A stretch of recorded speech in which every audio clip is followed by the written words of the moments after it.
Dark triangle formation. In the blink of an eye, a triangular cage, formed from a terrifying dark energy, descended, enveloping the entire Snow Wolf tribe. The brutal voice of Lang Tian, leader of the Lang Tian tribe, boomed menacingly. Those present here today, either kneel and submit before me, or face death. Looking at the people below, trembling like fish on a chopping block, Lang Tian let out a triumphant laugh. From this day forward, the Snow Wolf tribe will be in my hands and become a truly powerful tribe. Receiving the command, the red-haired man riding the Li Zhu immediately ordered his beast to charge. Kill them all. At this moment, Shue Shaji bravely stepped forward, shielding everyone behind her. She quickly chanted a spell, summoning a giant gate that radiated an ancient and desolate aura. From within that gate, a ferocious beast charged out. A gigantic mouth opened wide, clamping down on Li Zhu's neck. Witnessing the monstrous beast Shue Shiji had just summoned, everyone cried out in terror, the sacred beast Jiaolang. Meanwhile, at Mount Tuling, Baihu roared furiously, charging straight ahead, forcing Yin and Kuei to scramble out of the way. Seeing the Tuling beasts going berserk, converging in one direction and charging madly, Yin asked suspiciously, "What's happening out there?" Yin Qin demanded that Ling Su explain everything. Tell us what's going on.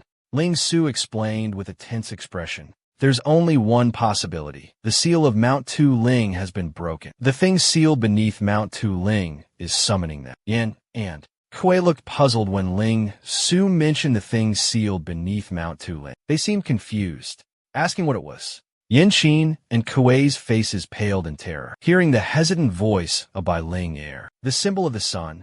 We're not wrong, are we? Ling Su, drenched in sweat, nodded in confirmation. We're not wrong. 35 years ago, the hero Ling, the genius of the Snow Wolf tribe, sealed that terrifying monster at the foot of Mount Tu-Ling. People call it the symbol of the sun. With fear filling his eyes, Ling Su urgently warned everyone. It has fiery red fur that radiates a blinding light. It is also shrouded in ominous darkness. Only the strongest warrior can defeat it. Hearing this, Yin and Kuei were horrified and quickly asked Ling Su, "What should we do now? Should we run?" Ling Su sighed helplessly. Running is useless. This entire area is sealed off. Our only chance of survival is to reach the mountaintop quickly. But that monster is most likely there as well. Yin Ni and Shui both turned their gaze towards Yin Qin, eagerly awaiting his command. Whatever Yin Qin's decision might be, they would obey without question. Yin Qin proposed that everyone should quickly move towards a mountain summit. According to his deduction, people from all other directions were also converging there. Lang Su agreed with Yin Qin's reasoning and hoped that the monster hadn't awakened yet. This was their only chance to escape from this place. If it were to awaken, everyone present on Mount Duoling would perish. Suddenly, a brilliant radiance, as bright as the midday sun, erupted from above, blinding everyone. From another direction, Lang Hong's face paled as he exclaimed in terror, "Heavens, it has appeared!" Lu Jiang looked towards the dazzling light, his face filled with horror as he roared, "Impossible! It really, heavens! It's actually appeared." Lu Jiang stared at the terrifying, brilliant aura and screamed, "Unbelievable! Someone actually broke the seal of Mount Duoling." Yin Qin looked up at the mountain peak, where a pair of gigantic wings spread out, obscuring the sky. The creature roared with an earth-shattering sound, its body radiating a brilliant light like the sun. Its form resembled a majestic, colossal bird. It was the legendary golden crow. Bai Ling Er, having never heard of this name, wore a puzzled expression. She curiously asked Yin Qin why he had to risk his life to destroy the golden crow. Everyone agreed with Qin's decision, ready to bravely confront the ferocious golden crow. Lang Su shook his head and sighed. Truly a bunch who overestimate their abilities. Qin led the group valiantly towards a mountain peak. Elsewhere, Lu Jiang also led a group aggressively towards Mount Duoling. Seeing the Duoling beasts scattering in all directions, Yin Qin recognized the giant flame lizard among them, the very beast he had been searching for. Bai Ling Er commented, "This spirit beast is truly a rare treasure. It's perfect for you." Ling Su warned, "There are many powerful spirit beasts around here. Trying to capture them now won't be easy." Qin resolutely replied, "This is the best opportunity. These spirit beasts are following orders, gathering towards the mountain peak. Even if we attack, they won't dare to resist." Yin and Kuei were overjoyed at this. This was truly a golden opportunity. Ling Su remained silent, lost in thought. But inwardly, he admitted that Qin had a point. Bai Ling Er laughed loudly, praising Yin Qin. "You're truly brilliant." Watching the three Yin clan members rush towards the giant flame beast, Bai Ling Er quickly followed, excitedly watching Kuei from his side. Yin and Lin joined forces to control the colossal beast. It didn't take long for the giant flame beast to be completely subdued. Kuei shouted, "Qin, quickly finish it off." From above, Yin Qin suddenly swooped down, landing a devastating kick on the Jew Yin Shi's head. The critical hit knocked it out instantly. Cui Xiao chuckled. Qin was right. This Jew Yin Shi doesn't want to fight. It just wants to climb to the top of the mountain.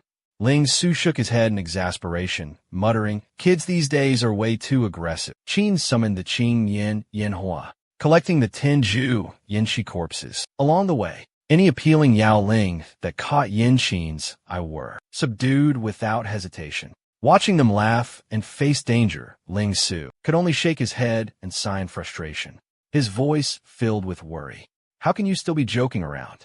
Don't you realize that the Yaomo seal on Duoling Mountain has been broken?" Hearing this, Qin replied, advising the old man not to worry. "Everyone's strength has increased. Wouldn't it be more advantageous to deal with Jin Wu directly?" When Qin heard Ling Su express his intention to help, he immediately stopped him. He reminded Ling Su that he was their secret weapon, their ultimate ace in the hole, and needed to conserve his strength to lead them against Jin Wu. Hearing Qin's jest, Ling Su retorted irritably, "You're so old-fashioned, not endearing at all." Atop Mount Tuling, Jin Wu's silhouette grew increasingly distinct. Seeing this, Yi bellowed orders for the three clans to begin the ritual. A fierce-looking man from the Yi clan drew a dagger and plunged it into his chest. He roared, "Let my blood be the sacrifice to awaken the radiant sun god. Holy light will illuminate the world and banish the encroaching darkness." As he pulled out the dagger, blood erupted from the wound, spraying towards Jin Wu. Even as he collapsed, he exclaimed triumphantly, "He's awake. He's finally awakened." At that very moment, the Xuelang tribe arrived just in time. A voice filled with rage boomed towards the Yi tribe. "Traitors, you dare betray the Lord God." Yi Dong hastily defended. "We have not betrayed the Lord God. We only seek to borrow the Golden Crow's power to dispel the encroaching darkness. It was your Xuelang tribe who sealed the light." Within Mount Duoling, the Xuelang warriors didn't believe his explanation. They prepared to attack and annihilate the Yi tribe to prevent the Golden Crow's awakening. Yi Dong roared maniacally, "It's too late." He yearned for the Yi tribe to supplant the Xuelang, to become the new ruling tribe. He turned to the Golden Crow and unleashed an earth-shattering roar, begging for the light to descend. From the Golden Crow's body, a torrent of intense flames erupted, hurtling towards Yi Dong. The moment he absorbed the power, he immediately unleashed a furious inferno upon the Xuelang tribe. Just as they were about to stop Yi Dong's brutal act, they witnessed the horrific sight of living beings being burned to ashes before their eyes. Yi Dong was filled with exhilaration, feeling the immense power of the sun coursing through his veins. He delusionally believed that with this unparalleled power in his grasp, the Yi clan would become the undisputed rulers of the world. Ling Jiao and his companions arrived just in time. They immediately berated Yi Dong as a despicable villain who dared to commit such an inhumane act. Witnessing the barbaric scene, Ling Hong and Du Meng were filled with rage. Their eyes burned with fury as they glared at Yi Dong's group, their hearts consumed by a burning desire for retribution. Lu Jiang appeared in the nick of time, warning everyone to be wary of the impending danger. The Yi clan had completed their evil sacrificial ritual, absorbing terrifying power from the sun. Without hesitation, Ling Jiao charged forward, determined to confront Yi Dong. Yi Dong scoffed arrogantly. "Before, I might have held some reservations about you, but now, with the power of the sun god in my hands, you are nothing but a mere ant unworthy of being my opponent. Yidong unleashed a torrent of flames towards Ling Jiao. But with his agility, the young man managed to dodge the attack. The two engaged in a fierce battle on the mountaintop. Cui hastily informed Qin that someone had arrived before them. Lang Su speculated that Lu Zhang's group was above them and urged everyone to quickly move forward and provide support. In just a moment, they were near the location. Cui's voice was laced with doubt. The Yi-clan people are fighting with Lang Jiao. It seems they have the ability to control flames. Qin spoke up from behind, explaining. The Jinwu is the embodiment of fire. Seeing Yin Qin and Bai Ling Air about to rush forward, Lang Su immediately stopped them. Didn't we already agree? He needs to conserve his strength. Let him handle this battle. Lang Su also instructed Yin Qin. If anything happens to him, remember to bring his body back to the tribe. Hearing Lang Su's words, and without needing any persuasion, Qin calmly replied, I wasn't trying to persuade him. Lang Su could only mutter in frustration. What an unpleasant kid. No respect for his elders at all. I hinted so clearly, yet this blockhead still won't give me any face. In the final moment, Lang Su bravely lunged forward, risking his life to face the imminent danger. The tribe's rallying cries echoed with a sky-high morale, while Lang Jiao was struggling to dodge the fierce flames unleashed by Yidong. Du Meng swiftly rushed in to assist. With extraordinary strength in his hands, Du Meng used his hands as a launch pad, catapulting Lang Jiao into the air, witnessing Lang Yu being intercepted mid-air by Yidong's flames. The two Luo brothers of the Luo clan didn't hesitate. They immediately charged forward to help. They worried that Lang Jiao alone wouldn't be able to withstand Yidong's power. However, before they could act, both were thrown back by the violent explosion of flames from Yidong. Lang Jiao seized the opportunity and lunged to attack Yidong, but he was easily blocked by Yidong. Yidong's contemptuous voice rang out, mocking Lang Jiao for being too weak. With just a powerful swing of his hand, Yidong unleashed a powerful shove, sending Ling Jiao flying. The force of the blow sent Ling Jiao crashing into Du Meng, who was standing behind him. No one had time to intervene. The second Yi-clan member began the sacrificial ritual. I offer this body to the radiant light, to the eternal darkness. Immediately, his life force began to weaken and dissipate. His body aged at an alarming rate, withering into a skeletal frame before collapsing to the ground. Yidong felt a surge of immense power coursing through his veins. He roared in triumphant ecstasy. This is ultimate power, the power of the sun. Intense flames erupted around him. Yidong bellowed furiously at the Shuelang tribe. He was right. You cowards only know how to hide your strength, too afraid to stand against the forces of darkness. The Shuelang tribe is nothing but a bunch of spineless weaklings. He launched a massive fireball aimed at incinerating Ling Jiao and Du Meng. Just when things seemed dire, a chilling sword energy suddenly materialized, cleaving Yidong's raging fireball in two. The master of this extraordinary technique was none other than Lu Jiang. Even Yidong was startled by the sheer brilliance of Lu Jiang's swordsmanship. Witnessing Lu Jiang summon the Shui Lang Tu Ling, enveloping Qin Kong in its protective embrace, everyone erupted in cheers, praising the earth-shattering power of this Tu Ling. Yidong looked at Lu Jiang with contempt, his voice dripping with sarcasm. If it were before, I certainly wouldn't be your match. But times have changed, the tides have turned. Today, your Tu Ling against my son is nothing more than a child's plaything. Suddenly, a furious voice boomed like thunder from the heavens. Your son? Preposterous. A gigantic skull abruptly materialized before Yidong. It was Ling Su's Tu Ling. He descended with breathtaking speed, unleashing an earth-shattering punch that sent Yidong flying. Witnessing the scene before him, Lang Su was enraged. He was determined to find out who had leaked the secret of the Sun Spirit artifact to Yidong. However, his attacks couldn't even scratch Yidong.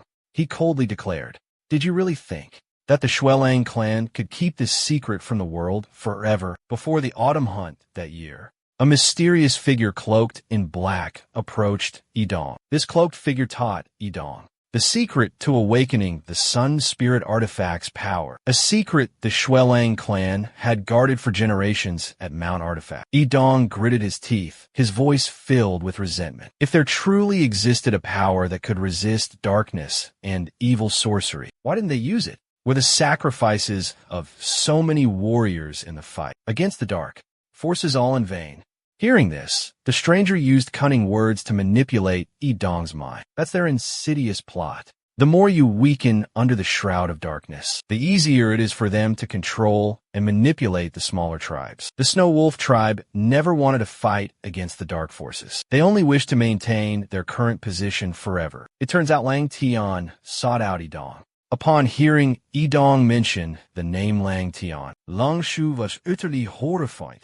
He couldn't believe his ears. "Are you talking about the three-cultivation hero?" he stammered. Dong coldly confirmed it. It was Lang Tian who revealed the Snow Wolf tribe's disgusting secret. He roared maniacally, waiting for the moment to absorb the sun's full power. Then, he would destroy the dark forces and rule the entire Snow Wolf tribe. Dong turned and commanded his remaining subordinate in the distance. Lang Su rushed forward to stop him, but it was too late. The Yi-clan subordinate had completed the soul sacrifice ritual. A sharp weapon sliced deep into his throat. His soul was sucked into the golden crow at breakneck speed. Lu Jiang anxiously looked towards the golden crow. "This is bad. Sound the alarm," he exclaimed. The golden crow had already absorbed fresh flesh and blood, and now was being further empowered by this soul. At that moment, the Yi-clan member perished. His soul and body collapsed.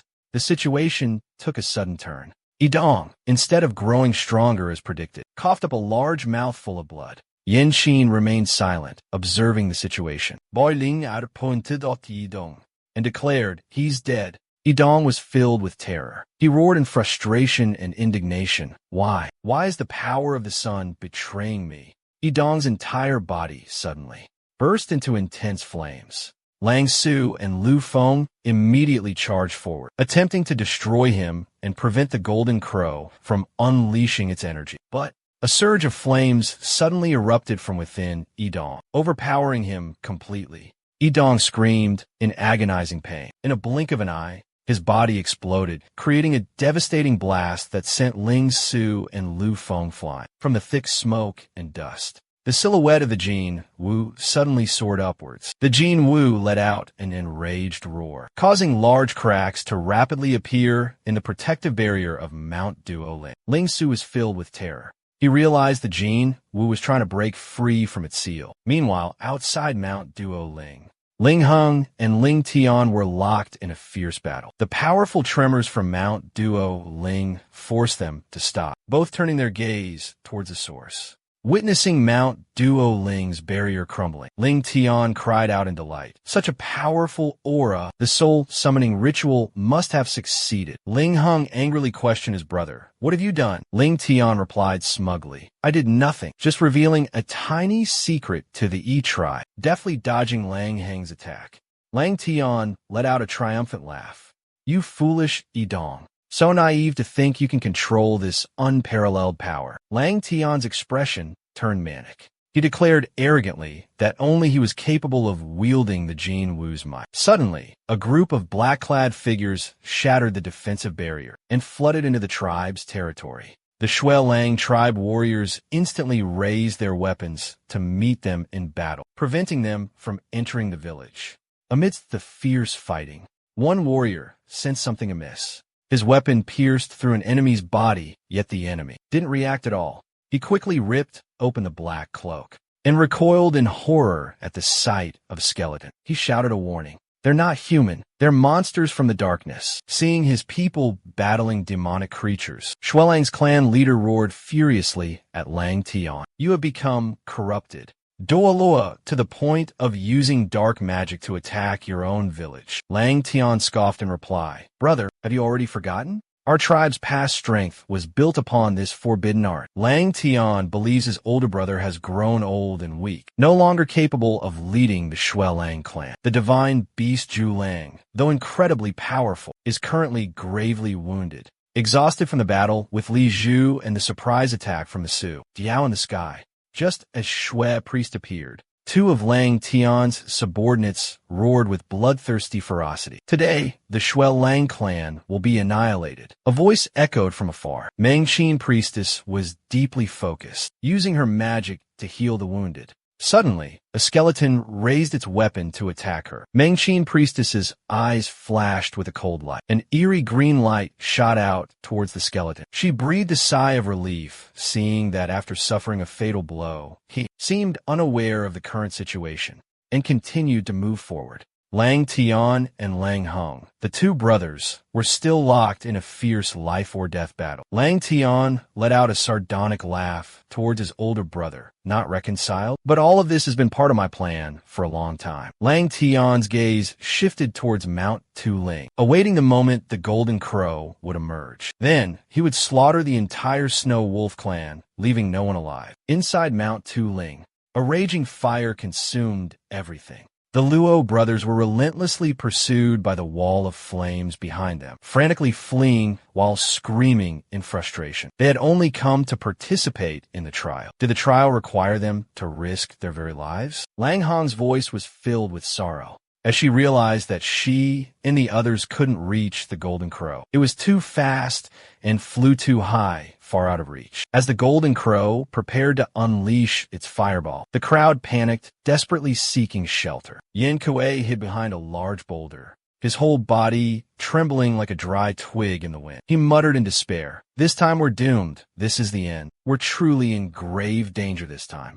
In that critical moment, hanging by a thread, a stream of emerald green flames suddenly appeared, rushing towards the Jin Wu like a tornado. The gigantic fireball that the Jin Wu was condensing, preparing to unleash, instantly vanished into thin air. The person who came to the rescue was none other than Yin Qin. Kuei, overjoyed as a drowning man clutching at a straw, quickly asked Qin, "Brother, have you figured out how to defeat this monster?" But contrary to Kuei's expectations, Qin admitted that he didn't possess the strength to confront the ferocious Jin Wu. Both Kuei and Yin were stunned by this unexpected confession. The Jin Wu became even more bewildered as it listened to Yin Qin begin to explain the strange things he had observed. According to Qin's observations, the Jin Wu was like a world-destroying monster with a full 5 health bars. Even for a top expert like himself, Qin had no way to defeat this terrifying creature. Suddenly, a sly smile appeared on Qin's lips. A daring idea had sprung to mind. With a large force present here,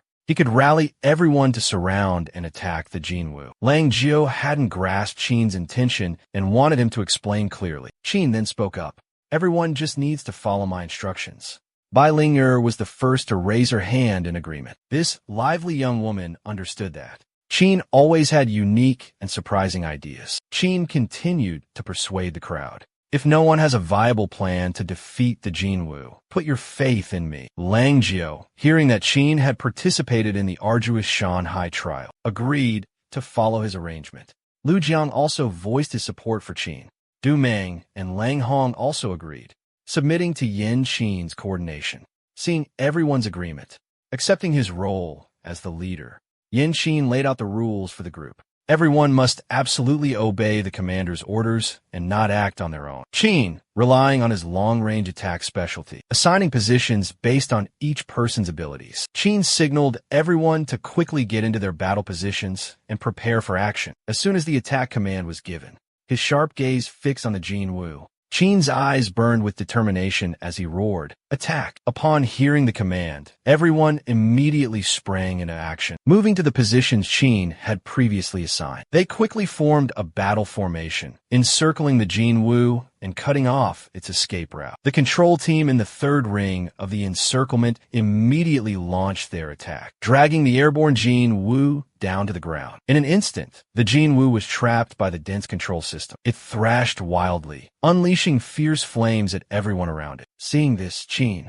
immediately ordered the first offensive line to advance, blocking the destructive force of the flames. As soon as the flames dissipated, Qin ordered the long-range attack team behind the defensive line to launch a simultaneous attack. The defense team quickly retreated upon hearing the order. Seeing the Jin Wu writhe in pain from the successful hits, Qin shouted, "We have the advantage. Everyone fall back." The third wave of containment continued to operate smoothly. Noticing the hesitation of some members, Qin bellowed with authority. Containment team, attack immediately. Qin, in this moment, resembled a seasoned battlefield general, commanding his soldiers with skill and expertise. Witnessing Jin Wu enduring powerful blows, Qin encouraged everyone. Good job. Excellent. Excellent coordination. Don't be reckless or overly aggressive. Let's reiterate the strategy once more. Atop the majestic Mount Tu-Ling, the sounds of battle echoed, thundering like a raging storm, smoke and dust filling the air. The terrifying scene was enough to make any AI observing from afar tremble in fear. Qin's voice boomed with anger. Someone get those two idiots who got themselves injured showing off out of here. Anyone who has time, help tend to their wounds. The warriors participating in the siege of Jinwu felt immense respect and admiration for Qin. They hadn't expected the tactics and formations Qin devised to be so incredibly effective. It's astonishing they've held out this long. And only a few who disobeyed orders suffer casualties. Jin Wu was continuously besieged, enduring countless attacks. It seemed completely unfazed, unwavering. Remarkably, each time the divine bird Jin Wu unleashed its ultimate technique, Yan Qin anticipated and warned them with precise accuracy, rendering all its attacks harmless. Everyone sought cover, waiting for Jin Wu to fly past. Qin's voice rang out, "Wait for my countdown, then launch your attack immediately." Following his command, everyone unleashed their full force upon Jin Wu. However, Jin Wu remained unscathed, like an impenetrable fortress. It opened its beak, gathering flames, preparing to counterattack. Ling Su and Bai Ling Air were filled with terror. Qin immediately reassured them, "Don't panic." He then summoned a young man of flames, launching him towards Jin Wu. Before Jin Wu could unleash its fireball, Yan Qin neutralized it in the blink of an eye. Ling Su exclaimed in astonishment, "Qin is truly formidable." All of Jin Wu's attacks were effortlessly neutralized. Lu Jiang looked bewildered, unable to comprehend how Qin could predict Jin Wu's every move with such accuracy. He was astonished to the point of Wei disbelief, wondering if Yan Qin possessed some kind of magical artifact. But the truth was, there was no such treasure. After spending the entire afternoon meticulously observing the golden crow, Qin finally understood its attack patterns. A sense of pride welled up inside him as he thought. Observation is one of the most crucial skills that any AI must master. At that moment, Qin yelled out, ordering Lin Huan to use the newly acquired treasure to drag the golden crow down to the ground. Following the command, Lin Huan swiftly summoned the 8-clawed demon spider artifact and unleashed the demon binding technique. Demon capturing net. A gigantic spiderweb instantly spread across the sky, ensnaring the golden crow. The more it struggled, the tighter the web constricted. Seeing the golden crow lose its balance and begin to plummet, Qin immediately ordered the ranged attack squad to fire. At this moment, Lang Hong revealed a woman's vulnerability, her voice filled with compassion. "I'm sorry, Xiao Jin Wu," she said. Upon seeing Lang Hong and her companions, Jin Wu immediately glared at them with rage. It opened its beak and unleashed a torrent of fierce flames, aiming directly at them. Yan Qin remained unfazed, calmly ordering, "It's just a minor trick. Yan, block it for me." Obeying the command, Yan confidently rushed forward, shielding everyone. Jin Wu's flames instantly engulfed Yan's entire body, but he stood firm, completely unharmed. Yan laughed boisterously, his voice echoing, "This little heat is nothing to me." Jin Wu's flames were countered by Yan, striking back directly at its body. It was a taste of its own medicine. Watching Jin Wu plummeting towards the ground, Xian yelled, "Now's our chance, brothers. Time for revenge." The Jin Wu crashed violently into the ground, but Qin continued to scream and urge the attack. The Jin Wu lay motionless on the ground, its eyes filled with terror and unease. Before it stood the mortals, staring at it with burning hatred, as if wanting to tear it to shreds. The crowd attacked in unison, unleashing their fury upon the Jin Wu. Its agonizing cries echoed throughout Mount Duoling. The Jin Wu was filled with rage. It couldn't believe that these insignificant humans dared to trample upon it like this. This was a tremendous humiliation for a creature revered as a sovereign like the Jin Wu. Koi and DM noticed the Jin Wu's spiritual energy growing more frantic. They immediately sensed something was wrong. Qin hurriedly ran back, shouting a warning to everyone. It's about to enter the next phase. Everyone quickly retreated, preparing for phase 2. Master Chui was still in a state of shock, unsure of what just happened, when Dian ran after Qin, urging him, "Don't hesitate. We have to follow Qin."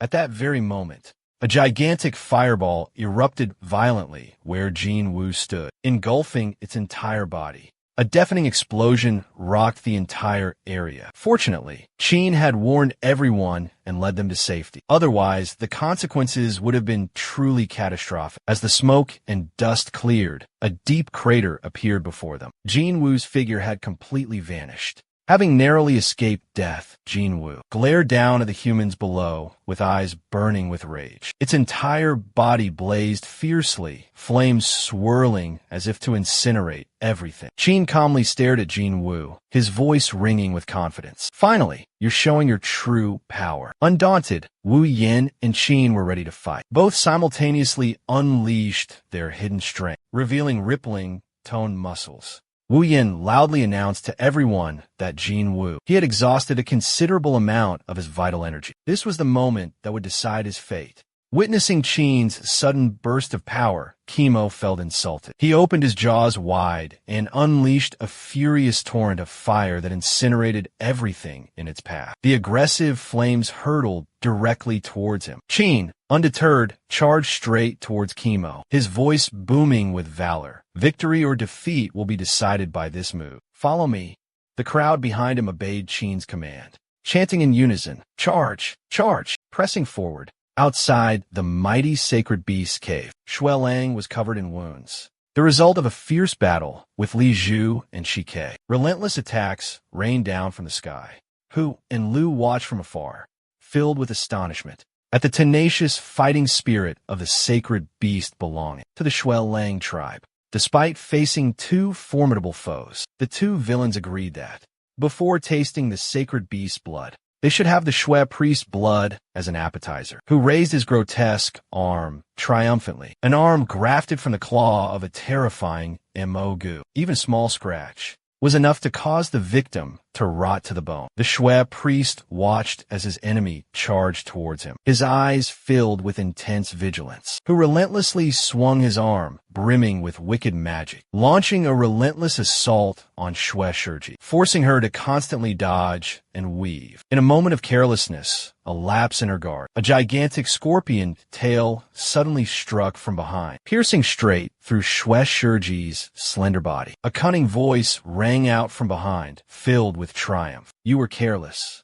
Once struck by the Scorpion King's poison sting, there's no hope of survival." But suddenly, Xue Shiji's body began to dissolve, transforming into a terrifying skeletal illusion. The real Xue Shiji appeared in the distance, her voice filled with rage, grafting the flesh and blood of dark demonic beasts onto a living body. Such a despicable tactic. She extended her hand and chanted a mystical incantation, then shouted, summoning her legion. Instantly, countless icy skeletal illusions materialized, surrounding Lang Tian's two subordinates. After defeating Hu and Lu, Xue Shiji immediately ordered the ice skeleton horde to assist the sacred beast. Each ice skeleton fired sharp ice shards and swung their razor-sharp claws at the ferocious Li Zhu. A claw pierced deep into Li Zhu's eye, causing the beast to roar in excruciating pain. Seizing the opportunity, the valiant sacred beast immediately opened its razor-sharp jaws and ripped out Li Zhu's throat. Lang Fu quickly realized that Li Zhu's aura had completely vanished. He furiously berated Hu and Lu as useless fools, unable to even stall Xue Shiji.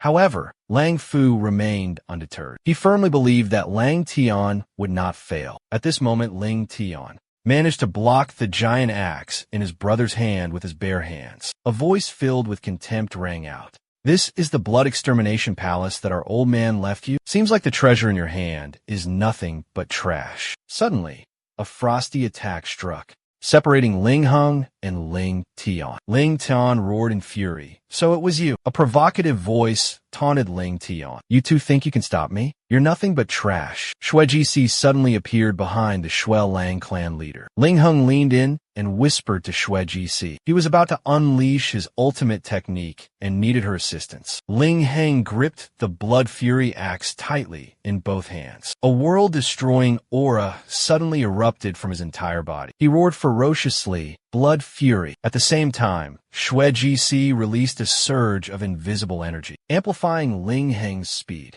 Ling Tian was utterly terrified as he saw Ling Hung charging towards him with terrifying speed. The axe blade in Ling Heng's hand was frightfully sharp, aimed directly at Ling Tian's head, ready to split him in two. He intended to cleave his younger brother in half. Ling Tian desperately dodged, narrowly avoiding the fatal blow. He had barely escaped the deathly axe by a hair's breadth, having just blocked Ling Heng's deadly attack. Ling Tian thought to himself. He realized that dealing with the coordinated assault between Ling Hung and Shui Jisi was proving incredibly difficult. Suddenly, Ling Tian roared with fierce confidence. Don't forget what you possess. I possess it too. A terrifying aura of dark lightning suddenly emanated from his body. Lightning crackled and gathered on Ling Tian's arm as he faced Ling Hung and bellowed. The secret techniques I've painstakingly mastered. How could you possibly comprehend them? Lang Hung was completely overwhelmed by the terrifying power sent flying by Ling Tian's blow. He gasped in disbelief. Impossible. He's absorbed the power of the black lightning into his body. This is... Sensing the terrifying power exploding within Ling Tian, a voice filled with delight rang out. This is the power I've diligently cultivated all these years. The Snow Wolf clan's inheritance? Compared to this, it's mere child's play, like an ant compared to an eagle. Ling Tian swiftly unleashed the might of the lightning, flashing before Lang Hung like a bolt of lightning. Lang Hung took the full brunt of Ling Tian's devastating attack, sending him plummeting from the sky, crashing onto the hard ground below. Seeing the patriarch in danger, Shui Shiji didn't hesitate to summon a volley of ice arrows. Lang Tian watched the deadly rain of ice arrows hurtling towards him and responded with a contemptuous sneer.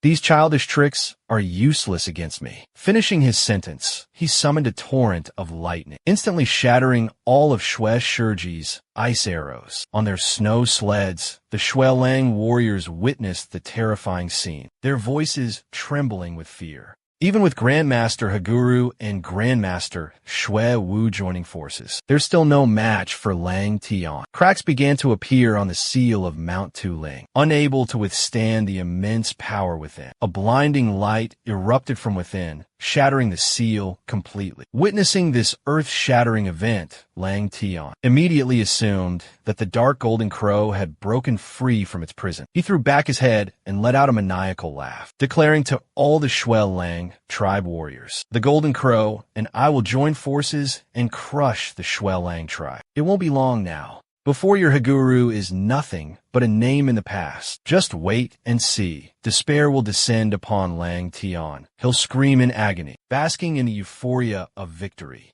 Lang Tian suddenly froze as he witnessed Qin leading a valiant group of warriors emerge. The golden crow's image completely dissipated into thin air. Lang Su and Bai Linger both gasped in astonishment. It's him. I can't believe it. Lu Jiang immediately barked out orders. Quickly, provide reinforcements. Don't worry about anything else. Enraged, Lang Su slammed a powerful fist into Ling Fu's chest, demanding why he dared betray the tribe. Ling Fu showed no fear, calmly replying that only Lang Tian was capable of leading the Shui Ling tribe to the pinnacle of power. Guo Bao was about to ask Qin about the strength of the warriors, but Qin muttered to himself smugly, "Excellent. Just as I predicted, the Jiayu warriors are far superior." Yuan Qin launched himself forward, using both feet to propel himself with tremendous force. Ling Tian hovered in midair, a majestic and imposing figure. Shui Yu and the Shui Lang clan leader, witnessing Yin Qin charging straight towards Ling Tian, quickly shouted a warning, urging the young man to be careful. Ling Tian looked at Yin Qin with disdain and coldly asked, "You little brat, are you tired of living?" Guo Bao, quick-witted, took action. throwing a handful of dirt directly into Ling Tian's face. Seizing the opportunity, Yan Qin unleashed a powerful punch aimed straight at his opponent's stomach. An earth-shattering collision echoed through the air. The crowd below gasped in shock. Oh my god. Ling Tian has been defeated. Guo Bao cheered excitedly. ISA, well done. Praised by Yan Qin, ISA's heart overflowed with joy. Suddenly, a warning shout rang out from below. Yan Qin, dodge. Danger behind you.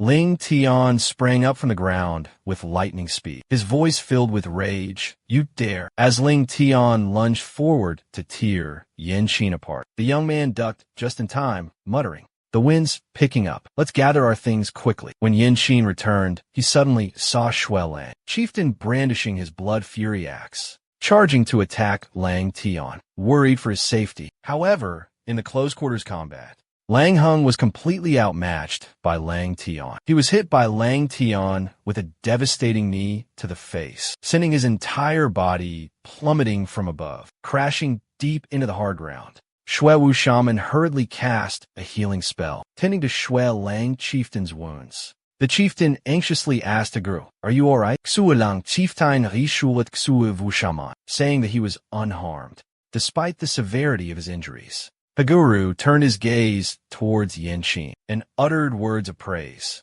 "I never expected you to be able to injure Lang Tian, truly worthy of the title of Dara warrior bestowed by Medaka." Shui Wu Shaman suddenly realized something. The chieftain pleaded with Yan Qin and Haguru to join forces and defeat Lang Tian. Haguru spoke to Yan Qin sternly.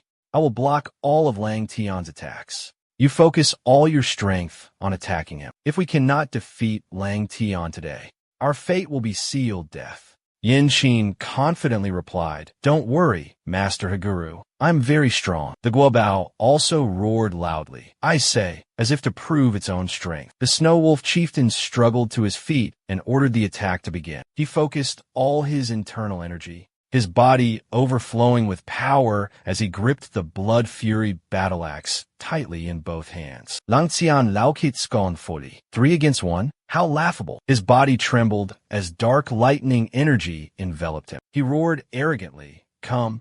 The Snow Witch Shaman immediately cast a speed-enhancing spell to aid the Snow Wolf chieftain, preparing for the fight to the death. Before Lang Tian could react, his opponent appeared before him like a flash of lightning. The Snow Wolf chieftain raised the blood fury battle axe high and swung it down towards Lang Tian. Without flinching, Lang Tian retaliated with lightning speed, unleashing a thunderous slap, his hand connecting squarely with his sworn brother's face. Yan Qin yelled out in alarm, "Haguru," and rushed into the fray against Lang Tian. Their speed was so blindingly fast that onlookers could barely make out their individual moves. Suddenly, Lang Tian vanished from Yan Qin's sight. His icy voice echoed from behind Yan Qin, mocking his naive fighting experience. From behind, Lang Tian launched a vicious attack, striking Yan Qin hard in the back. But he didn't expect that Yan Qin's loyal pet possessed the ability to deploy a rune that successfully blocked his attack. Hearing Lang Tian call Guobao a mongrel, Yan Qin roared in fury. "Mongrel? He's the beast king of Dongshan."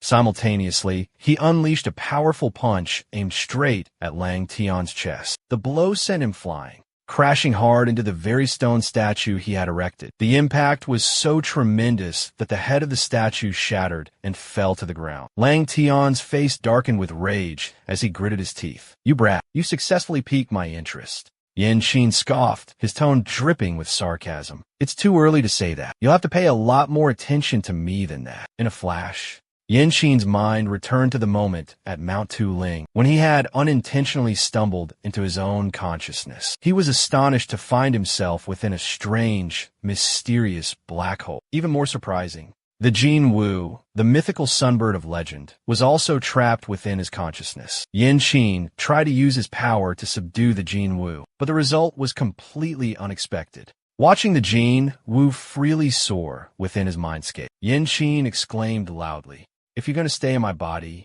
you'll at least have to pay rent."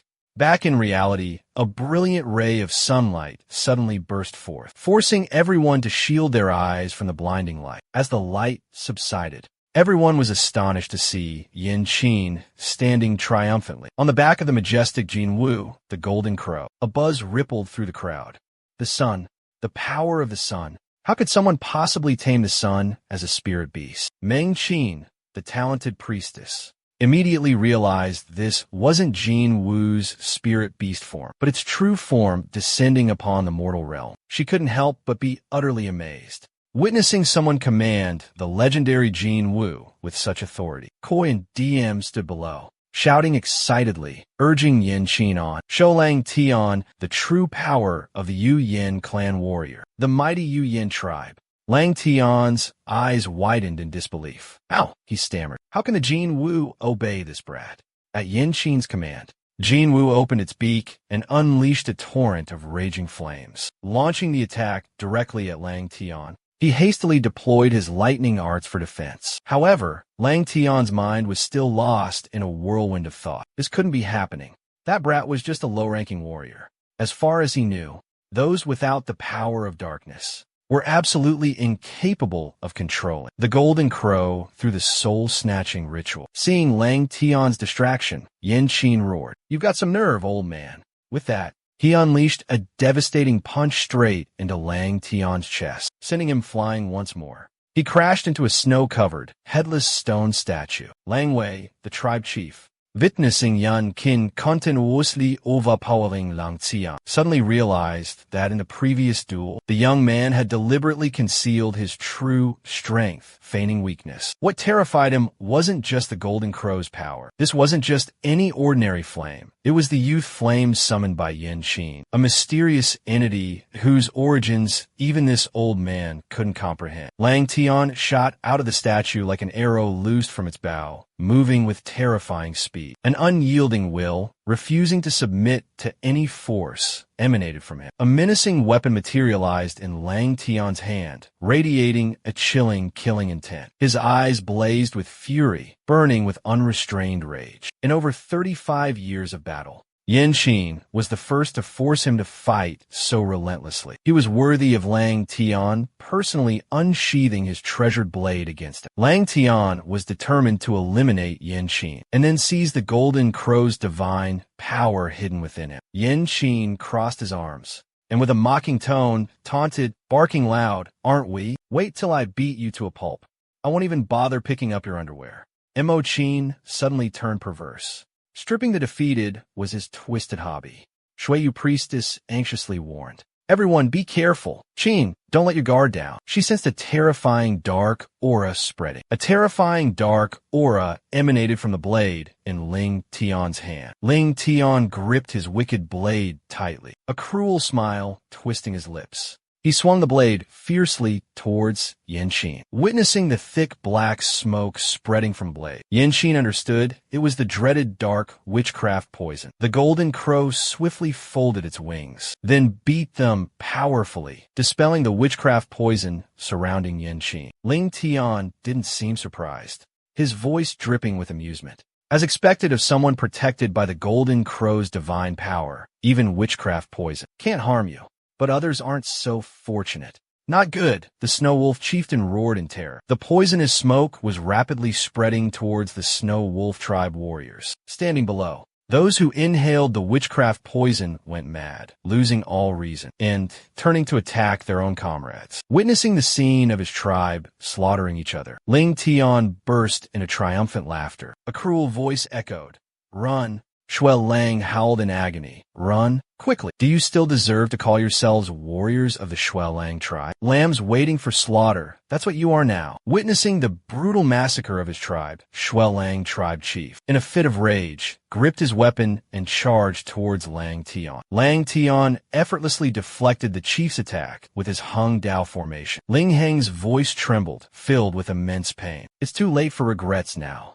All these atrocities are your own doing." Lang Tian unleashed his deadly Hei Lei technique, attempting to finish off the Shuai Lang tribe chief. Suddenly, his eyes widened in fury as he saw Yin Qin holding a strange shield, unlike anything he had ever seen before.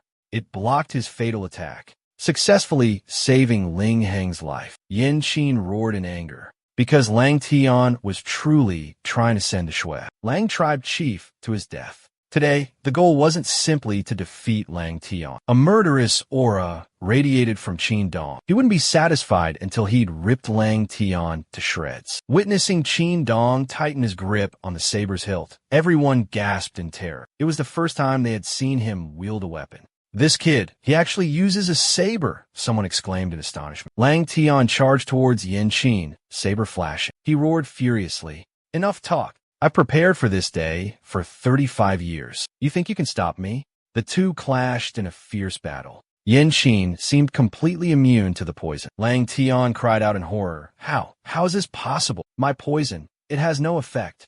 He was completely baffled. What was this blazing inferno that engulfed Qin Dong? Realizing his poison was useless against Qin Dong, Lang Tian quickly devised another plan. He commanded the people whose bodies were under his poisonous control charge towards Qin Yan. In moments, the crowd swarmed and tightly embraced Qin Yan. Lang Tian smiled sinisterly. "If I can't control him, then we'll die together." The wicked blade in his hand aimed straight for Qin Yan's head and swung down. The gruesome sound of flesh being torn apart echoed. Blood gushed forth. But the one who received the fatal blow wasn't Qin Yan, but the Snow Wolf Chief. He had risked his life, using his body to fully absorb Lang Tian's attack, shielding him.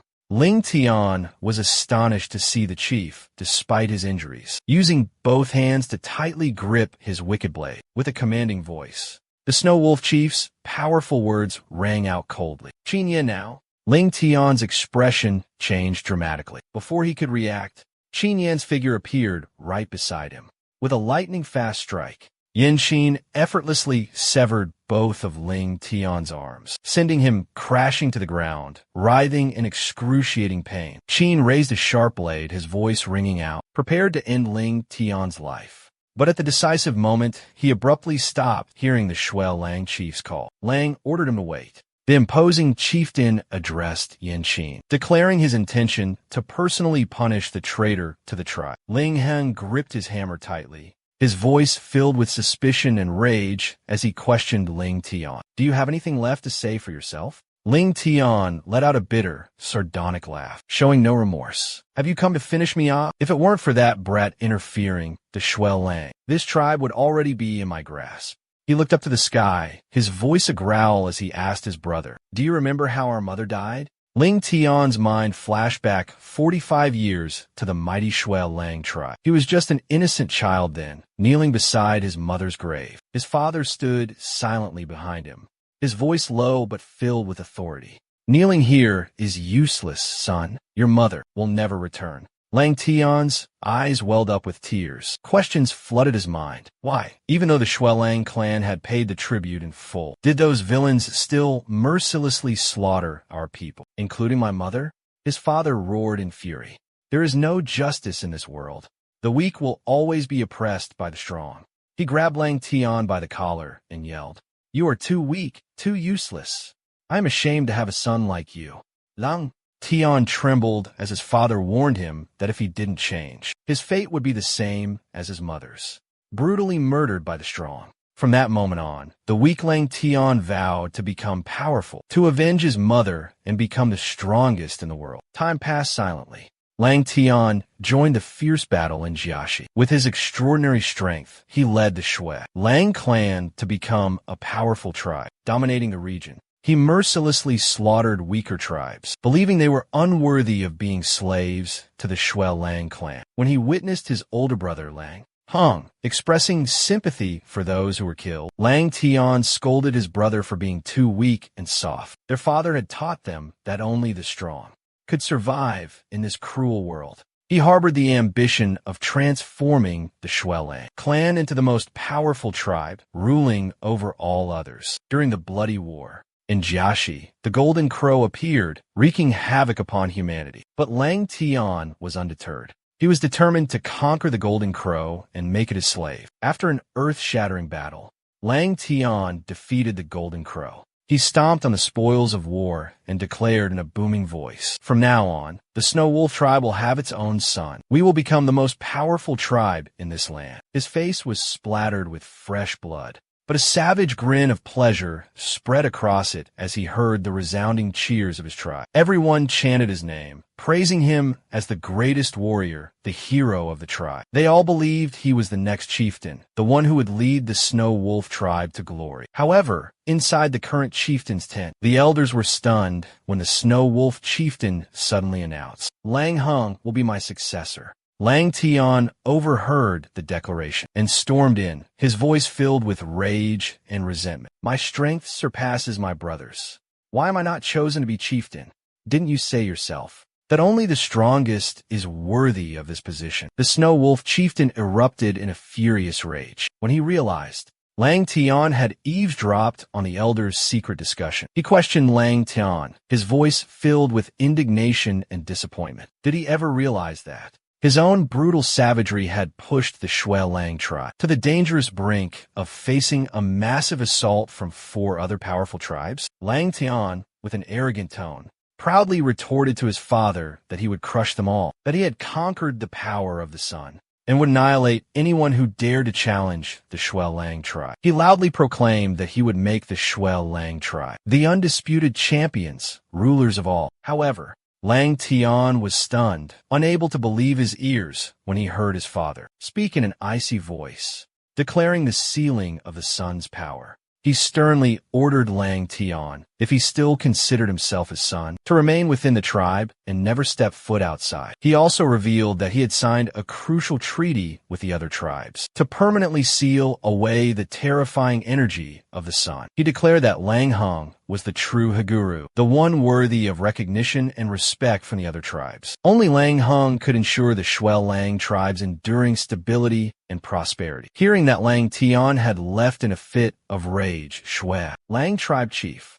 initially thought his son was just acting out of temporary anger and would quickly return. But he never expected that he himself had unintentionally pushed Lang Tian down a dark and misguided path. Back in the present, Lang Tian let out a maniacal laugh, his voice filled with frenzy as he confronted Lang Hung. "Look at your pathetic state today. So what if you won? True chaos has descended." He declared bombastically that the Second Great Jiashi War had officially begun. While Lang Hung was still lost in thought, Lang Tian suddenly lunged towards his brother, taking his own life in a gruesome manner. Shui Lang tribe chief stood frozen, as if turned to stone. A voice filled with indignation rang out beside Lang Tian's lifeless body, demanding an explanation for his final words.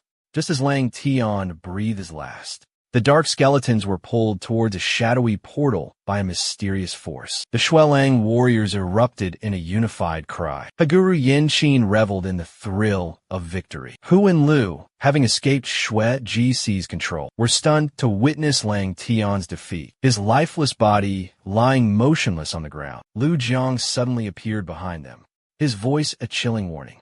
"You will soon join him in the underworld." Who was frozen solid in an instant. Lu roared in fury, ordering Li Zhu to slaughter everyone. But Li Zhu had already been slain by the holy beast Jiaolin, his corpse falling beside Lu. Despair washed over Lu as he realized his comrades were completely annihilated. Escape was his only hope for survival. He unleashed a dense smoke screen to hinder the approaching by Ling Er, while ordering Jin Yao to carry him away. Jin Yao unleashed a torrent of flames, repelling by Ling Er, allowing Lu to climb onto its back. As Lu flew towards Lang Hung on Jin Yao, the Shui Lang tribesmen cried out in unison, warning Haguru, "Beware." But Lang Fu's true objective was Lang Tian's body. He commanded the Gale Bird to seize Lang Tian's corpse with its sharp talons and soar into the sky. Suddenly, Lang Fu shuddered violently. A pained groan escaped his throat as he saw Meng Qin, the priestess, blocking his path. He roared in fury, "Damn woman, get out of my way!" Obeying its master's command, the Gale Bird lunged towards Meng Qin with its razor-sharp claws. Lang Jiao, standing beside them, was too stunned to react. He could only yell, urging his fellow clansmen to chase after Meng Qin and save her. The Snow Wolf clan leader solemnly declared, "Before nightfall completely descends, we must rescue Meng Qin.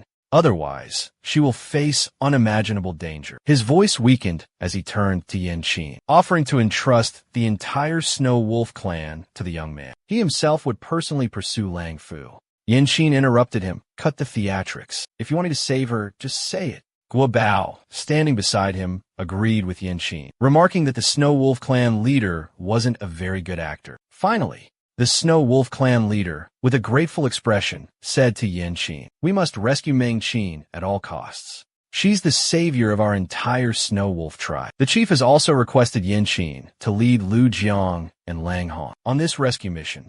With his exceptional abilities, Lu Jiang will be a valuable asset to Yin Qin. Meanwhile, Lang Hong, a renowned tracking expert, can use his keen sense of smell to pinpoint Meng Qin's location. Bai Ling Air, with a familiar look on her face, rushed to embrace Guo Bao and expressed her desire to join. Yin Qin confidently assured Haguru, vowing to bring Meng Qin back safely. The four of them quickly embarked on their journey to rescue Meng Qin. Meanwhile, the Snow Wolf chief, exhausted, collapsed to the ground, causing Shuiyu, the tribe's shaman, great concern. He rushed to his aid. Suddenly, a thick black column of smoke billowed in the distance, as if someone was approaching the Snow Wolf tribe.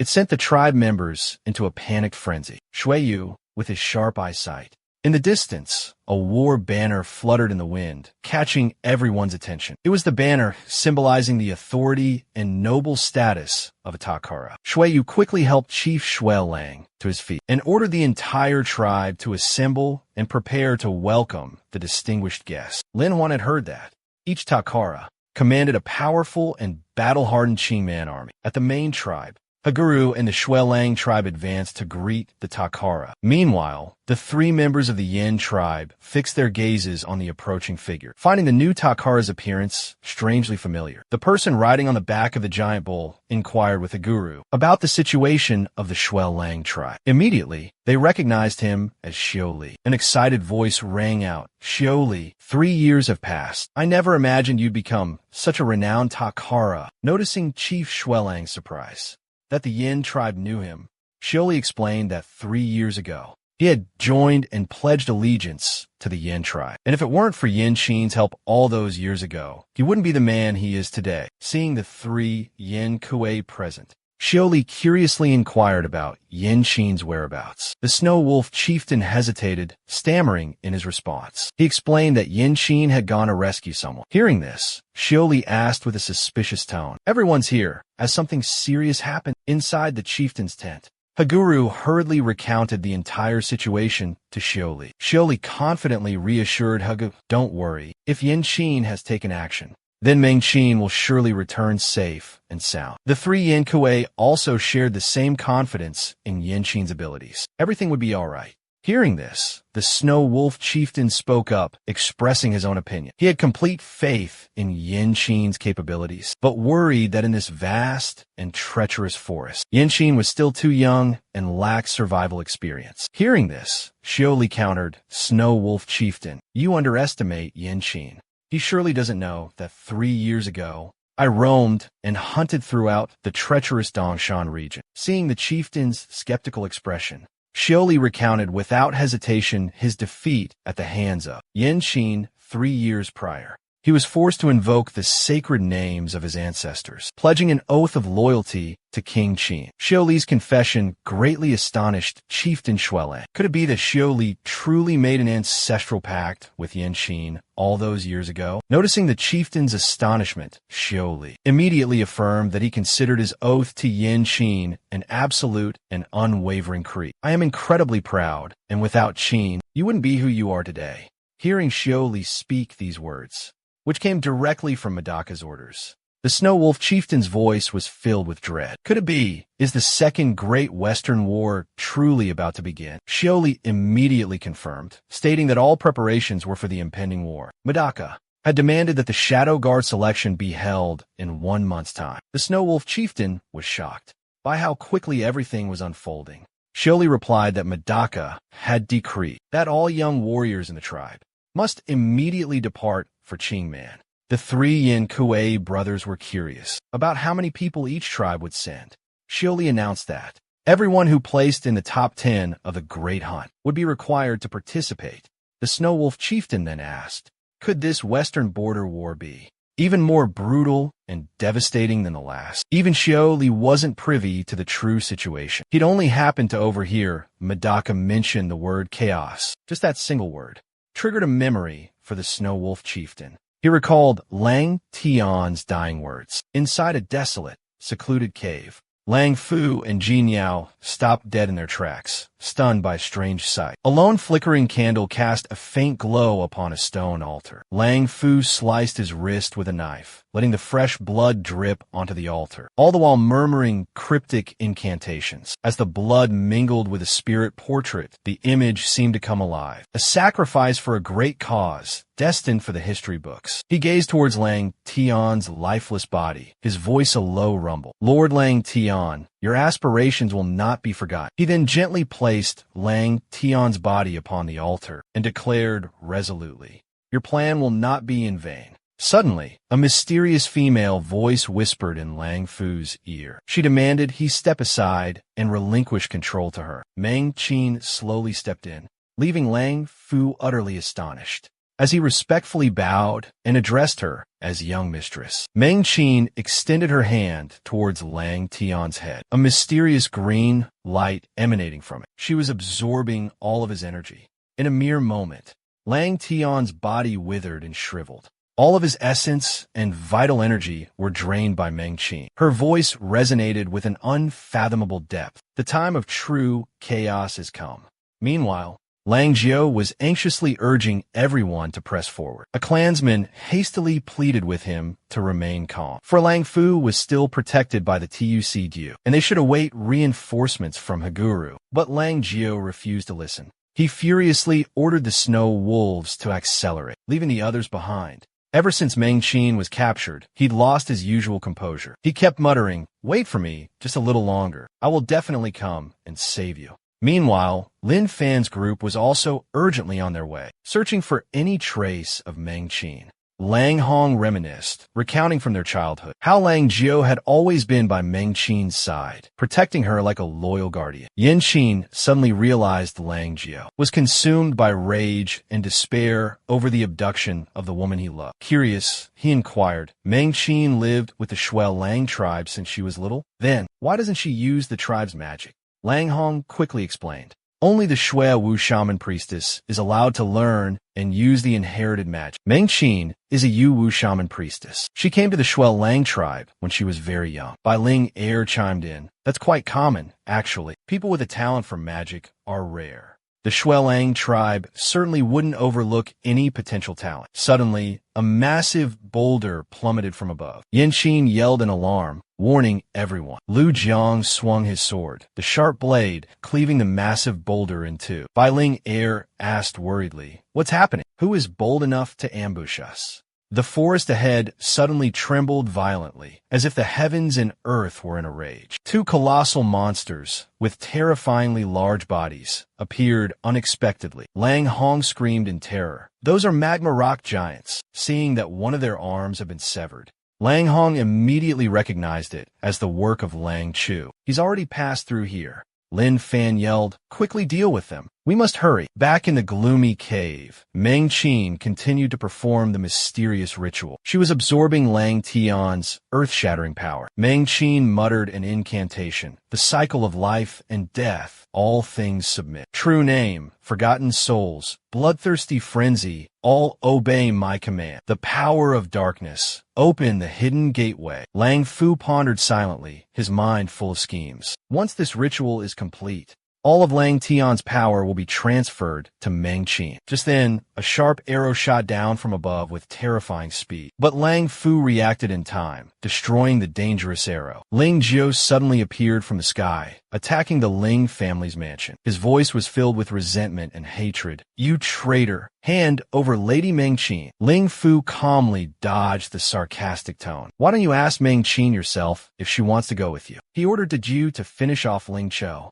Jiu obeyed, spewing a fierce flame directly towards Ling Chou. But just then, Meng Qin's voice rang out. Ling Jiao quickly turned his head to look towards Meng Qin, his voice overflowing with joy. Lady Meng Qin, are you all right? But the sight before him filled him with utter horror. Ling Tian's body floated in midair. A surge of dark, lightning energy poured out from his body, being completely absorbed by Meng Qin. Meng Qin took a deep breath, a satisfied expression appearing on her beautiful face. Ling Jiao stammered in shock. Lady Meng Qin, Why you? What are you doing? Meng Qin turned to Ling Fu and said, Ling Jiao won't hurt us. Then, her gentle voice echoed in Ling Jiao's ear. Ling Jiao, haven't you sworn since childhood to protect me forever? Ling Fu stepped closer. A respectful voice suddenly spoke, urging Meng Qin to quickly leave the place. He predicted that other members of the Shui Lang clan were in hot pursuit. Lang Jiao hesitantly spoke up, asking what was going on. Meng Qin didn't have time for a detailed explanation, so she quickly asked Lang Jiao if he wanted to leave with her. Lang Jiao looked bewildered, unable to understand why Meng Qin would betray the Shui Lang clan and even try to take him with her. Just then, Bai Ling Er and Lang Hong suddenly appeared at the entrance where Lang Jiao was standing. Recognizing the group standing below, Lu Jiang immediately summoned his ice dragon spirit beast and commanded it to attack without hesitation, taking advantage of the chaos. Bai Ling Er and Lang Hong swooped down from above, seeing Lang Jiao and Meng Qin standing motionless without any reaction. They suspected that both had fallen under Lang Fu's dark magic. Without hesitation, Bai Ling Er immediately assigned. Lu Jiang quickly intercepted Su Diao, declaring, I will deal with Lang Fu myself. Lang Hong, you must quickly help Lang Jiao rescue Meng Qin. Lang Fu roared in fury, cursing the Shui tribe to the bone. The Lang tribe immediately mobilized their forces, pursuing them relentlessly. Bai Ling Er stealthily approached Lang Fu, suddenly accelerating. Her body spun like a sharp drill, hurtling straight towards him. Lang Fu, struck by a critical blow, clutched his stomach and collapsed in agonizing pain. Lang Hong approached Lang Jiao, his voice filled with confusion. Lang Jiao, Meng Qin, priest, what's going on? She placed her hand on Lang Jiao's shoulder and shouted in his ear, what are you still standing there for? What was that sorcery all about? Lang Jiao remained silent, not uttering a word. Seeing Lang Hong's worry, Meng Qin reassured her, Lang Jiao is all right. He just learned the truth. Noticing Lang Jiao was still in shock, Meng Qin continued, don't you understand yet? The darkness that engulfs this world, that is the true chaos. As if a whole new world was reborn from ashes. She began to tell of the world's beginnings. A glorious age where gods ruled over mankind, guiding them to a civilization far more brilliant than the present. The gods blessed humanity with the power of the sun, fueling the rapid advancement of humankind. But then a traitor emerged, cunningly deceiving and usurping divine power to oppose his own kind and the gods. The world plunged into chaos and war. However, the gods sacrificed themselves, using their last remaining power to protect the faintest glimmer of hope. Ling Hong was bewildered, unable to comprehend Meng Qin's words. She revealed her true identity. Not a noble priestess, but a mysterious dark sorcerer. Ling Hong suspected Meng Qin was using dark magic to bewitch Lang Jiao, and urged Lang Jiao to leave immediately. Bai Ling Er exclaimed in frustration, at this point, are you still just standing there gossiping?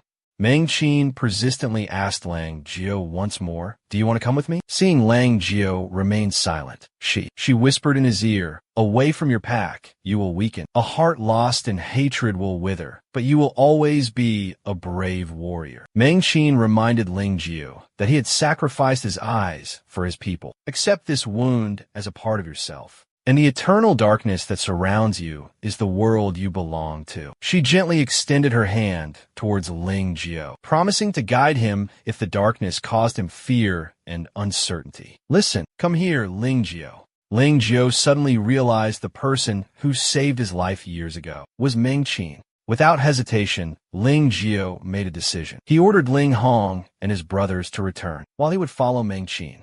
Ling Hong was furious. He tried to reason with Ling Jiao, arguing that Meng Qin's words were not to be trusted, but Ling Jiao wouldn't listen. He turned and pointed his weapon at Ling Hong, his voice filled with resentment. He firmly declared that, no matter how much the Grandmaster tried to dissuade him, he remained steadfast in his unwavering vow to protect his master until the very end. The promise made years ago remained intact and unshaken. Ling Hong was equally filled with seething rage. She couldn't believe that Ling Jiao had betrayed them and joined forces with the wicked Ta Vu. She was determined to capture both of them alive and bring them before Haguru for judgment. Juggling 2 dice in her palms, Ling Hong created piercing, ear-splitting sounds. She lunged towards Ling Jiao like a bolt of lightning. Her figure moved with graceful agility, flitting around him like a butterfly dancing among flowers. Her goal was to disrupt Ling Jiao's mind, disorient him, and then strike him down. But suddenly, Ling Jiao swung his weapon with fierce force, landing a critical blow on Ling Hong. Ling Hong couldn't believe she had been defeated so swiftly. Ling Jiao spoke in a cold voice. He knew Ling Hong's specialty all too well, her ability to manipulate sound, using it to mesmerize and confuse her opponents. But perhaps she had forgotten that after the incident years ago, Ling Jiao no longer relied on his vision. He had completely broken free from the AI's illusions. Hearing by Ling, report the unrest on Ling Hong's side. Lu Jiang quickly realized Ling Jiao was in serious trouble. Without hesitation, Bai Ling immediately unleashed her ultimate technique, Arctic Wind. The earth-shattering pressure from her attack sent shivers down Lang Fu's spine. Transforming into a furious whirlwind, Bai Ling flung Lang Fu aside and dashed towards Ling Hong. Seeing Bai Ling approaching at breakneck speed, Ling Jiao urgently shouted a warning to Meng Qin. Suddenly, a bolt of black lightning descended from the sky, intercepting Bai Ling. Bai Ling, sensing the imminent danger, immediately leaped back to dodge. With a voice full of doubt, she exclaimed, "What is this?" Meng Qin calmly introduced that is black divine lightning, an extremely evil, dark power. She had absorbed all of Lang Tian's earth-shattering energy. Dealing with these juniors was as trivial as handling a rabbit. Suddenly, a voice as sharp as a knife cut through the air. "Quite the lively scene here," it said. A gateway to a gloomy darkness suddenly materialized in midair. Recognizing the newcomer, Lang Fu exclaimed with delight, "GG Darren." From within the pitch-black gate, two figures cloaked in black slowly emerged. They materialized, their presence imposing. Lang Tian's defeat was truly beyond their expectations. Ling Hong felt a wave of terror surge within her, overwhelmed by the terrifying power emanating from the two mysterious figures. She realized their power was absolutely no less than Lang Tian's. At his peak, hearing Bai Ling Ni say that, Meng Qin had completely inherited Lang Tian's unparalleled power. Lu Zhang's face paled in terror when he realized that. Suddenly, three figures with earth-shattering power appeared. They were completely defenseless. Two figures in black cloaks spoke with chilling, murderous voices. They wanted to annihilate everyone from the Lu Jiang clan. "Lang Fu, listen to my command." He immediately signaled for Su Dai to unleash his flame attack. The attack targeted by Ling and Lu Jiang. A deafening explosion erupted, and a thick cloud of smoke and dust filled the air. As the smoke and dust slowly cleared, Lang Jiao and his men were utterly astonished by the sight before them. Yin Qin had arrived just in time. He successfully neutralized Su Dai's attack. Lu Jiang's people, shielded behind him, were completely unharmed. The two GG stepped forward to confront Yin Qin. They found this thin young man with the strange flames to be truly rare. His unusual flames astonished them. The news of Lang Jiao's betrayal and Meng Qin being a Wu deeply shocked Yin Qin. This was completely unexpected.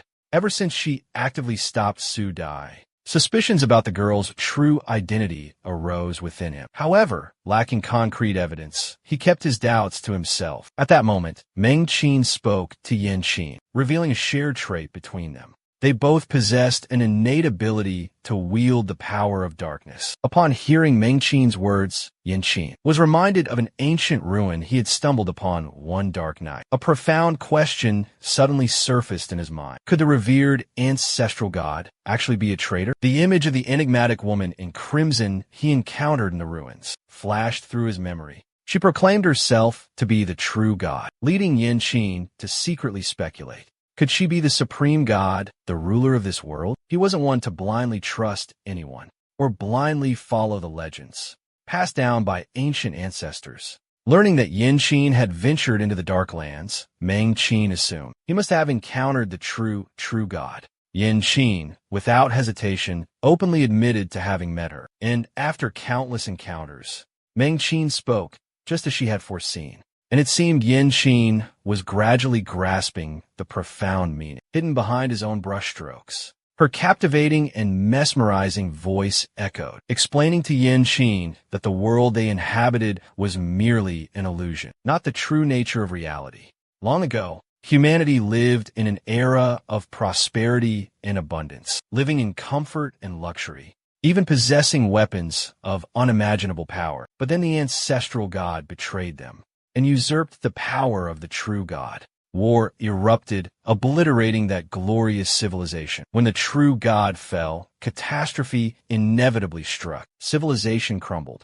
The world was ravaged. And if it weren't for the last of the true god's power used to shield this world, humanity would not have survived to this day. Meng Qin looked at Yin Tan with hopeful eyes, asking if the young man desired to create a new civilization. Yin Tan was momentarily taken aback when Meng Qin mentioned the word civilization, noticing the skepticism in his eyes. Meng Qin explained that she, like Yin Tan, had stepped into the darkness long ago, and it was there that she discovered a terrifying truth. She knew how a fallen civilization could be revived. Yin Tan shook off his pensive expression, his voice ringing with conviction. I value civilization, but I trust my brothers even more. I place my faith in those who have fought alongside me. He declared boldly to Meng Qin's group that he himself was the embodiment of true civilization. An engineer from the future returned to a primitive era. Could I be any less civilized than those who proclaim themselves true gods? Bai Ling'er was greatly enthused by Yin Tan's impassioned words. Meng Qin praised, your words are quite reasonable. But within her heart lay a deep, lingering regret. She hadn't been able to sway Yin Qin's resolve. Two priest enforcers standing nearby eavesdropped on the entire conversation. They deemed Yin Qin too stubborn and plotted his demise. Meng Qin urged Yin Qin to abandon his futile resistance. She believed his small group was no match for her forces. She revealed that the Qing Man tribe would soon send reinforcements, but she already foresaw the devastating defeat that awaited them. Meng Qin calmly admitted that everything was part of her plan. In less than a month, the Qing Man tribe would be engulfed in chaos and flames. She urged everyone to abandon any thoughts of defiance and submit to her rule to build a new civilization together. Lu Jiang stood silently in the back, observing everything. Yin Qin whispered to Lu Jiang, saying that in terms of strength, they were completely outmatched by Meng Qin and her companions. Hearing Bai Ling'er suggest they run, Yin Qin immediately dismissed the idea. He declared arrogantly to the group confronting him, not a single one of you will escape from here today. Hearing this, the two Ji exchanged skeptical glances. Could Yin Qin truly possess the power to stop them? Bai Ling'er and Lu Jiang stared at him, wide-eyed, speechless and stunned. Lang Hong questioned Yin Qin in a dubious tone. Where do you get such confidence? Do you actually have a way to turn the tables? Lang Fu sneered. I can't believe in this precarious situation. You can still boast so boldly. Lang Fu revealed that the Sun Diagram's Spirit King Beast was hiding within Yin Qin's body, and he intended to use the Ji to eliminate him. Suddenly, Yin Qin's figure flashed before Lang Fu, his voice booming with power and menace. You think you can use others to kill me? He gripped Lang Fu's head tightly, asserted firmly that he absolutely did not believe a word they said, and it was all just a ploy to stall for time. Yin Qin's words sent shivers of terror down Lang Fu's spine. Before he could question Lang Fu further, he suddenly spoke. Did no one tell you I have a connection with Medaka? What? Both of you? Both Ji and Meng Qin were stunned by this unexpected declaration. Feeling that wasn't enough of a shock, Yin Qin continued to press them. Do you know who I walked into the darkness with? Flames erupted from the young man, a raging inferno directed straight at Lang Fu. He then revealed a shocking truth. Jiarong was the one who stood by him, in the darkest of nights, under the unbearable heat of the raging flames. Lang Fu screamed in agony. In an instant, his body was completely incinerated, reduced to ashes. Yin Qin, with eyes as cold as ice, he turned his sharp gaze towards the Meng family crowd. A cold and powerful voice resonated. Not a single one of you will leave here alive today. His face exuded extreme confidence and arrogance, challenging them with a contemptuous look. No further words were needed. His overwhelming aura spoke volumes. The priest stood frozen, a sense of unease rising within him. He felt Yin Qin was being too reckless, daring to murder Lang Fu right before their eyes. He suspected that without a powerful force backing him, Yin Qin wouldn't dare act so audaciously. A question suddenly popped into his head. Could that old man and the genius Medaka of the Qing Man tribe actually be on their way here to reinforce these brats? Bai Ling Air burst into laughter, teasing Yin Qin. Why so patient? How long do you intend to drag out this cat-and-mouse game? Lu Jiang also spoke up, demanding Yin Qin stop this farce and suggesting, let's go and block their path. Wait for Jiao Rong to come to the rescue. Yin Qin ordered Lang Hong to deal with Meng Qin. The other two priests will be handled by the three of us. Seeing Yin Qin charging forward with the two others, full of fighting spirit, Lang Hong felt a flicker of doubt in her heart. Have Medaka and Jiao Rong arrived already? As the head of the Shui Lang tribe's intelligence agency, she hadn't received any information whatsoever. As Yin Qin charged towards them, Meng Qin roared in fury, declaring she would never believe his words. Suddenly, Meng Qin was overwhelmed by the dark lightning power she had absorbed earlier. The backlash paralyzed her entire body, causing her to collapse. The two deacons assumed the old man had arrived, and that was why Yin Qin dared to attack them.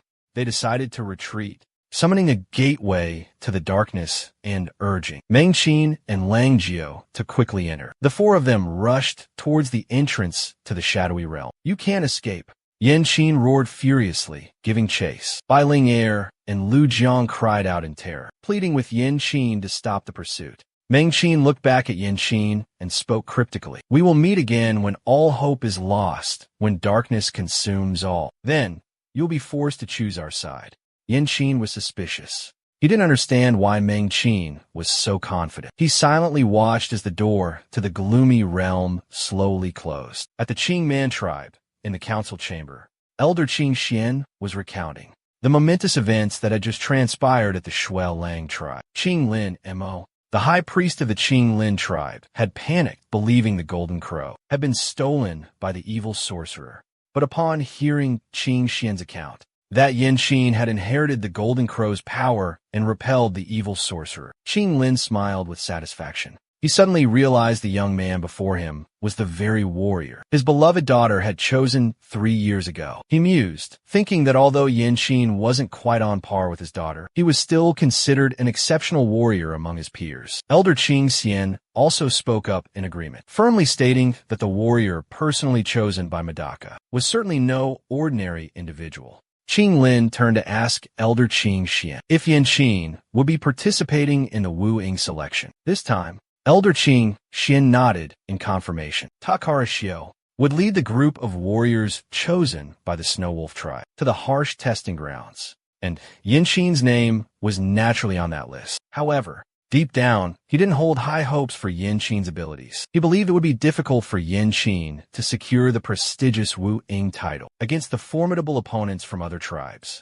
After all, among the participating warriors, many possessed extraordinary powers. Suddenly, Elder Qing Xian remembered Miss Bai Ling Air of the Bai clan. She was also participating. Qing Lin looked surprised upon learning that Bai Kong's beloved daughter had also enrolled in the selection.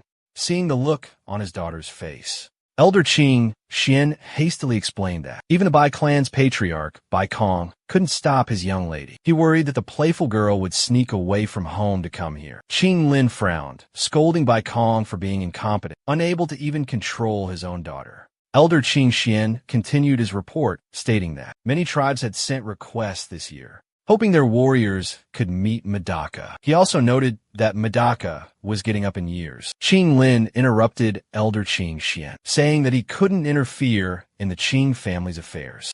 And just now, this old man dared to criticize others for being powerless, for not being able to discipline their own daughters. Elder Qing Xian sternly emphasized that the future destiny of the tribe was not a matter to be taken lightly. A talented Medaka like Wu Yin needed to find a worthy partner. Qing Lin, with a melancholic expression, confessed his deep-seated worry. Although Qing Ni was his own daughter, her strength was on par with his own. Therefore, he couldn't force her to do anything against her will. From the very beginning, All of Qing Ni's decisions had been made by herself, setting aside his daughter's matters. Qing Lin turned to the two elders and spoke solemnly. This Wu Ying selection was predicted to be aimed at dealing with a threat from Hundan. He warned them to be extremely cautious and not allow any mistakes to occur. The Shuelang tribe incident was a painful lesson to remember. The two traders from years ago were both veteran members of the tribe, yet no one was able to uncover their true identities. Qing Lin didn't want a similar tragedy to repeat itself in the Qing Man tribe. Seeing the patriarch's worry, Qing Xian smiled comfortingly. In his opinion,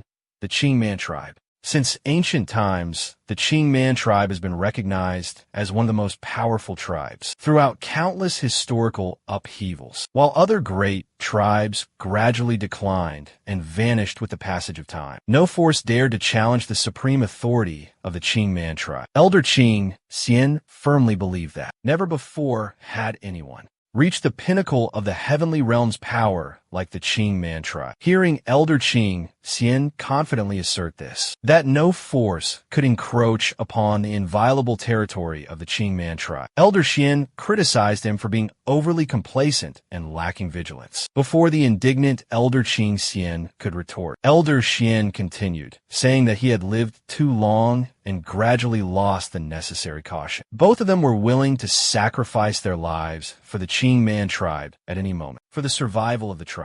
They absolutely could not afford to be careless or complacent. Elder Xian pointed to his missing eye, his voice filled with resentment and hatred. He had always been cautious and vigilant throughout his life, but a single moment of carelessness and distraction had cost him an eye. Therefore, he vowed to always keep his remaining eye wide open and wouldn't allow any harm to come to the Qing Man clan. Qing Lin, hoping to mediate the conflict between the two elders, firmly stated that the Qing Man clan was one of the four great and powerful tribes and needed to maintain the spirit and prestige of a great clan. However, they also couldn't afford to become arrogant or complacent. He entrusted Elder Xian with the responsibility of managing and supervising internal affairs, increasing patrols, and tightening security. Regarding the recruitment of talent, absolute authority was given to Elder Xian. After everything was arranged, he turned to go find his daughter at Qing Ni's residence. Upon stepping through the door, Qing Lin felt a splitting headache at the chaotic scene before him. Qing Ni was relentlessly rejecting the men who sought her hand in marriage. None of them had caught her eye.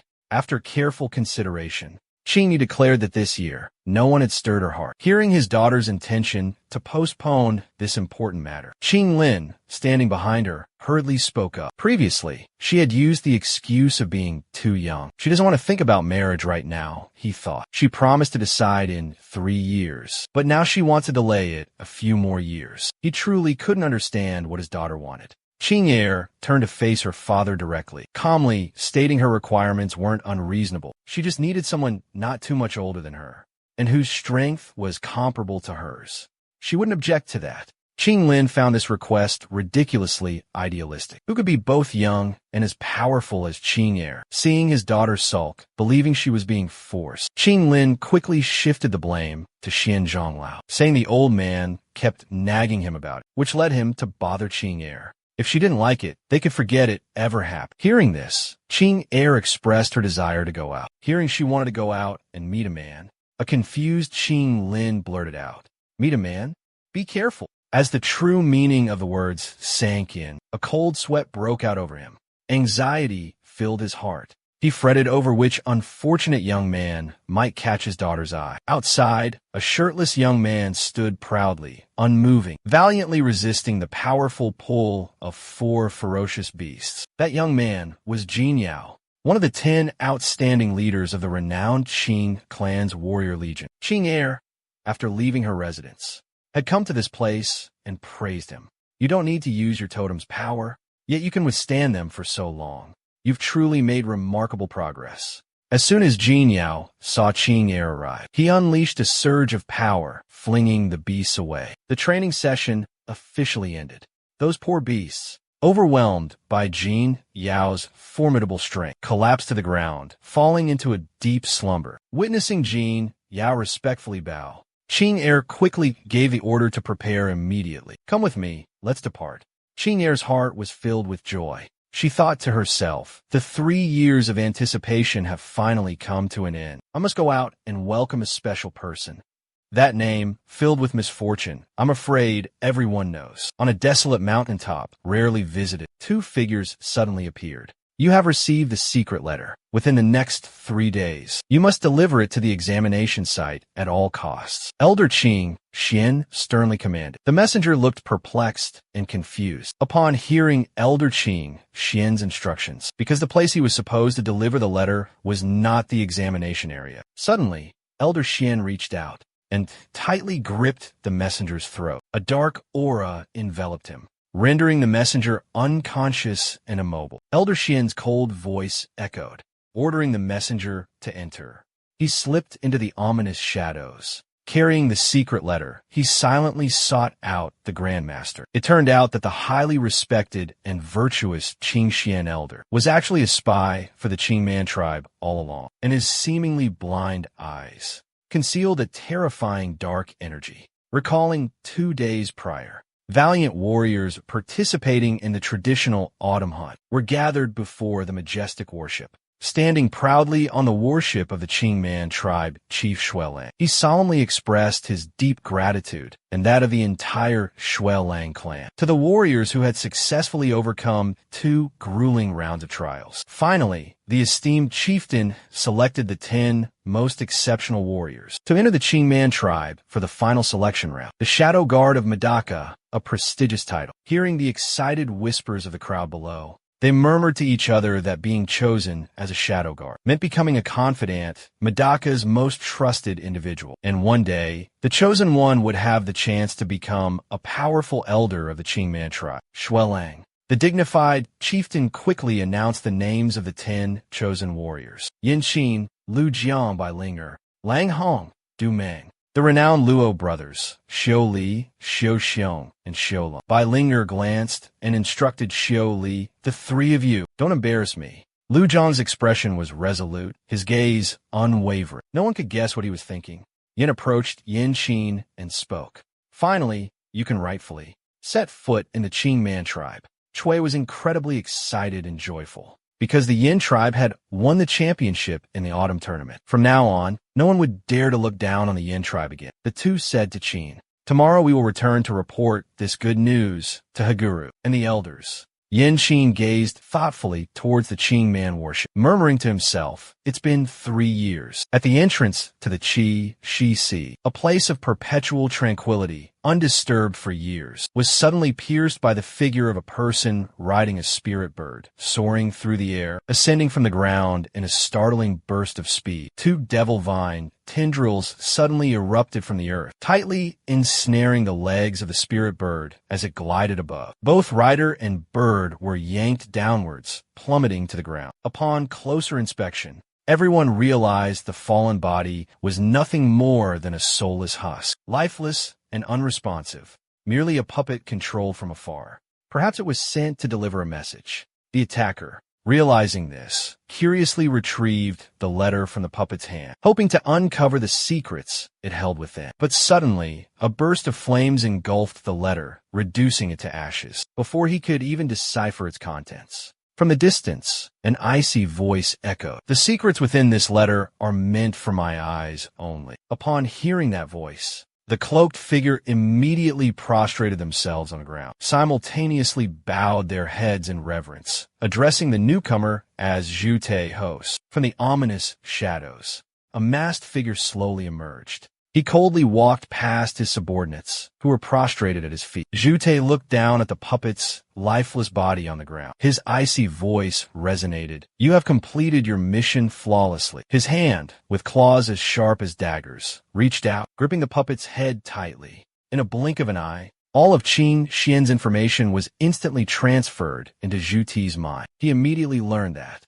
Qing Lin had received news of Lang Tian's death, and the Qingman tribe was urgently searching for a Wu Ying to replace Medaka. Zhu Te immediately ordered his subordinates. Qing Xian will be responsible for selecting the new Wu Ying. However, their true motives extended far beyond simply finding a Wu Ying. When asked about the preparations, The subordinate appeared supremely confident, firmly asserting that everything was meticulously arranged. He reported to Zhu Te, "No matter what tricks the Qingman tribe tries to pull, the organization's apostles have infiltrated deep into their ranks." However, the Lord Priest still wasn't satisfied. He used the Shuel Lang tribe as an example to warn his subordinates that even with apostles planted within the top 5 key figures, including both Bai Kuai and the great hero Jia Shi, the Shuel Lang tribe still managed to escape their control. To prevent a similar mistake from happening again, a mistake from the past, the Lord Priest decided to personally intervene. He ordered his subordinates to keep a close watch on the boy Meng Qin brought back, to find out what was unusual about him.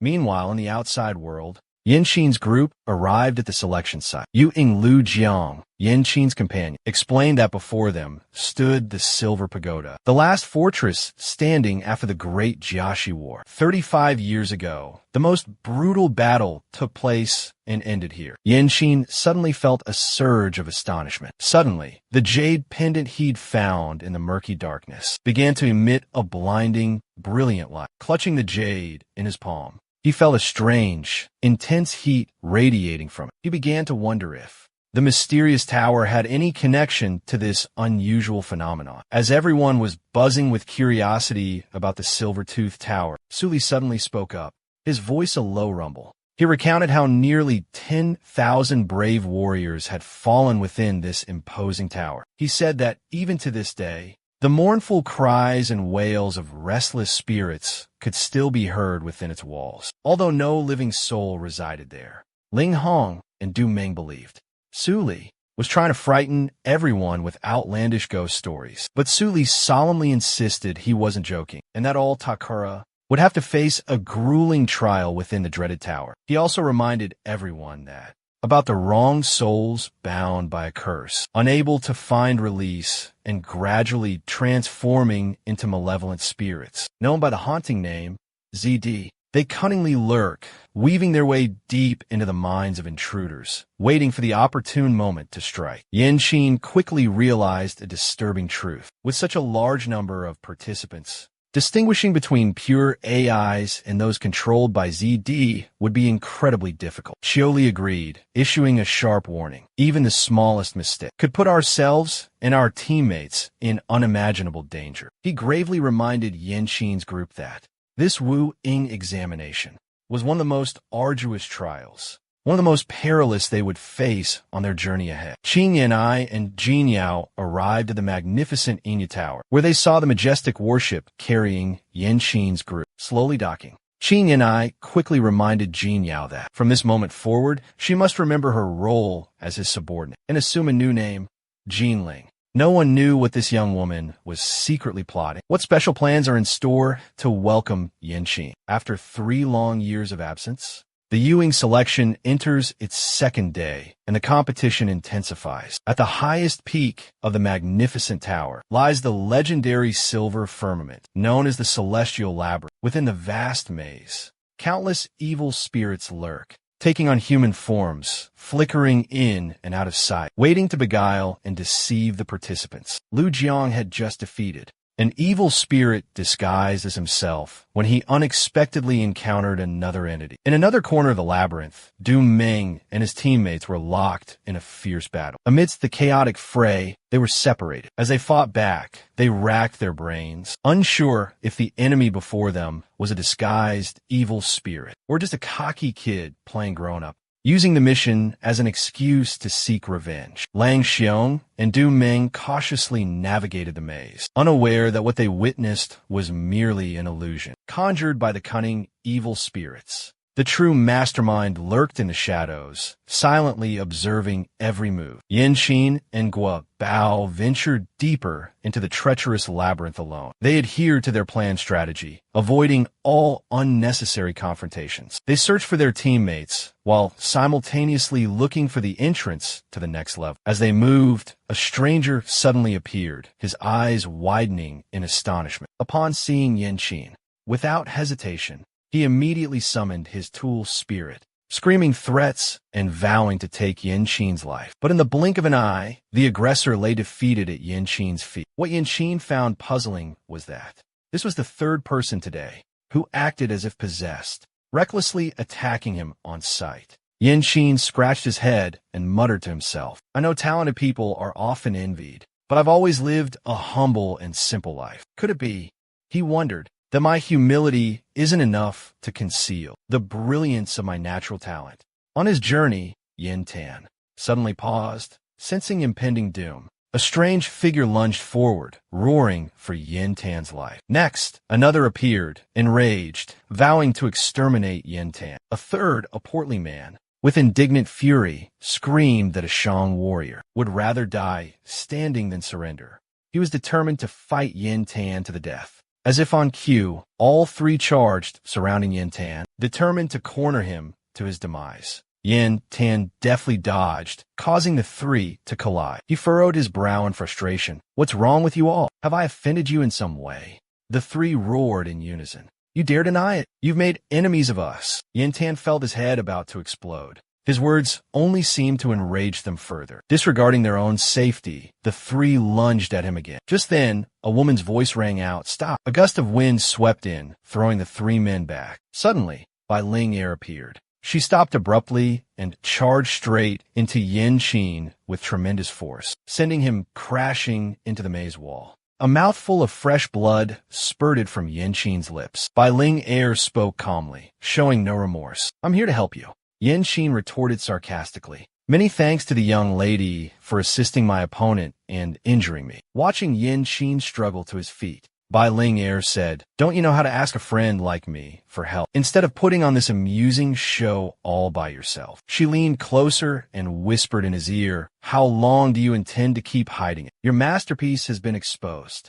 Bai Ling Er revealed the truth, that Yin Qin had hung up all the trophies of the warriors from both the Jin Shang clans in the maze for everyone to admire. He had even meticulously labeled each item with its owner's name. Yin Qin was stunned, his eyes filled with embarrassment, as he listened to Bai Ling Er reprimand his reckless actions, that he dared to act alone without inviting her. Unable to contain his boiling rage, he roared, spittle flying into Bai Ling Er's face. He vehemently denied any involvement in the matter. His plan was to operate in the shadows, patiently casting his line to catch a big fish. He didn't have time for petty, insignificant acts like this. Noticing Bai Ling Er's lingering skepticism, her disbelief in his innocence regarding the treasure theft, Yin Qin grew even more furious. He reiterated loudly that he absolutely had no time for such nonsense. They had just escaped the relentless pursuit of the group behind them. Yin Qin was still bewildered as to why they were still angrily chasing them, despite his thorough explanation. Suddenly, out of nowhere, a strange purple mist appeared, blocking their path. Bai Ling Er cried out in alarm, warning him of evil spirits. The evil spirits gradually coalesced, taking on a form identical to Yin Qin. Bai Ling Er anxiously warned him to be cautious, because although this evil spirit wasn't overwhelmingly powerful, it was a clone of his sworn enemy. Not only did it look exactly like him, but it also possessed abilities and physical attributes identical to the original. His true enemy was incredibly formidable and not easy to deal with. Yin Qin suddenly realized that his nemesis's appearance could actually be advantageous. The three aggressive pursuers were still hot on their trail, their mouths roaring with relentless fury, provoking Yin Qin into a fight to the death. Yin Qin's nemesis stood frozen, his face blank with confusion, while he and Bai Ling Er quickly vanished from sight. Seeing the fake Yin Qin still standing there, the three men immediately charged to attack. Yin Qin said to Bai Ling, Let's go. Let them destroy themselves with that evil spirit. Bai Ling Er was still suspicious, believing Yin Qin was connected to the treasure theft. He had to explain himself once again, firmly asserting that he would never do anything so pointless. His actions definitely have an ulterior motive. Yin Qin was racking his brain, trying to figure out who was framing him. He felt a sense of familiarity with these malicious tactics, like he'd encountered them before. It turned out that Qing Er was the mastermind behind it all, with the help of Jin Yao. Qing Er knew full well that playing childish games wouldn't faze Yin Qin, so she was secretly plotting her next move. Jin Yao anxiously tried to dissuade her, but Qing Er justified her actions by saying it was because of Yu Ying that she was making things difficult for Yin Qin. If Yanqing couldn't handle her little games, then he didn't deserve to be with her. Continuously getting lost in the maze made Qing Air frustrated and impatient. She angrily demanded that Jin Yao show her a shortcut, despite the rules against it. Even though Jin Yao knew it was against the rules, she didn't dare disobey Qing Air. After a grueling day and night, Yanqing and Bai Ling Air finally reached the next checkpoint, later than the others. Xiao Li's voice announced the Shang tribe's arrival on the next floor. Only 4 members remained in their team. Next, Yanqing and the Jin tribe began choosing their doors. Xiao Li announced that the Jin tribe had suffered heavy losses, with only 3 survivors. The voice warned everyone to be wary of the 2 remaining Jin tribemen, and not to underestimate their power. Yanqing expressed doubt about the 2 young men, whom Xiao Li considered the strongest of the Jin tribe. He felt the young woman beside them was the one to truly watch out for. Lu Jiang announced that the doors to the next floor were divided into 3 entrances: Sun, Moon, and Star.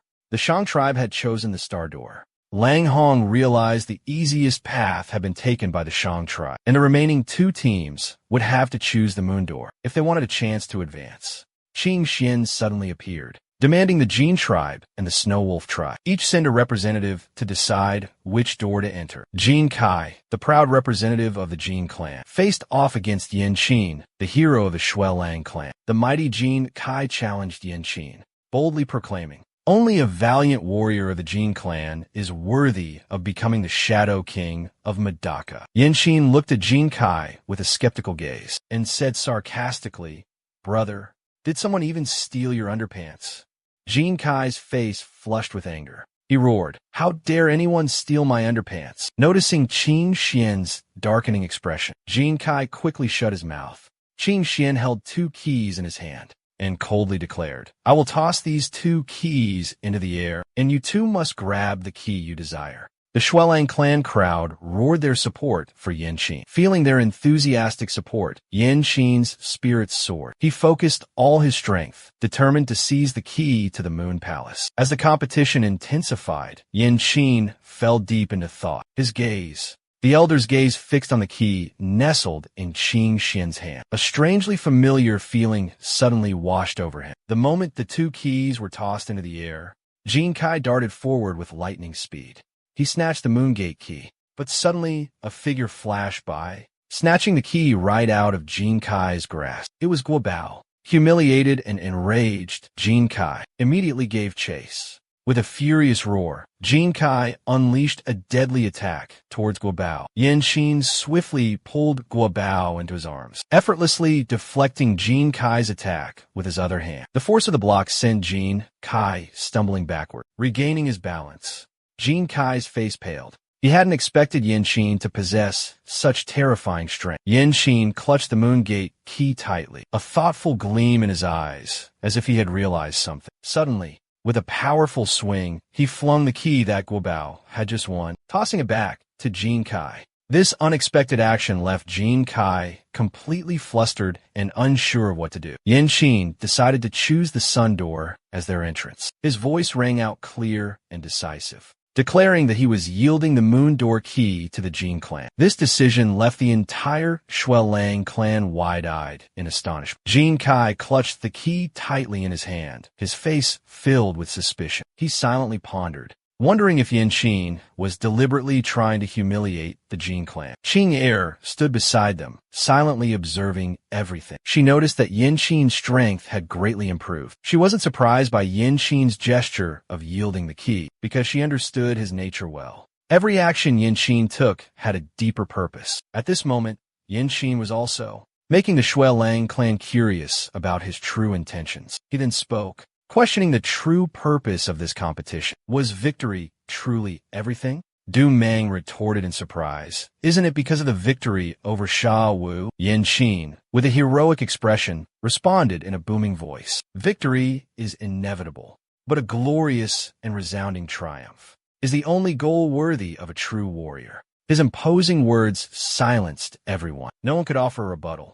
Only one person among us is worthy of inheriting the esteemed position of Wu Ying, and it certainly isn't a position for the weak and cowardly. Both Bai Ling Er and Lu Jiang expressed their agreement with Yin Qin's perspective. Even Xiao Li's fighting spirit was ignited by his powerful words, determined to compete for the position of Wu Ying with the other participants. Everyone was filled with enthusiasm, no longer discouraged as they were initially. Yin Qin was secretly pleased with his eloquence, having instilled unwavering faith in himself with just a few sentences. It turned out the reason he chose the difficult path was because, throughout his journey with Bai Ling exploring the labyrinth, Yin Qin stumbled upon a shocking secret. After the evil spirits were destroyed, their souls were mysteriously absorbed by the jade pendant on his chest. Yin Qin had a gut feeling that if this jade pendant could absorb enough souls of evil spirits, it would surely grant him unimaginable and unparalleled power. Jin Kai unexpectedly approached Yin Qin, his attitude a complete 180 from his initial disdain. His voice filled with gratitude. He said, "Your words have awakened me from my delusion. A true warrior's goal isn't to win every battle, but to constantly strive for self-improvement and become stronger. From this moment forward,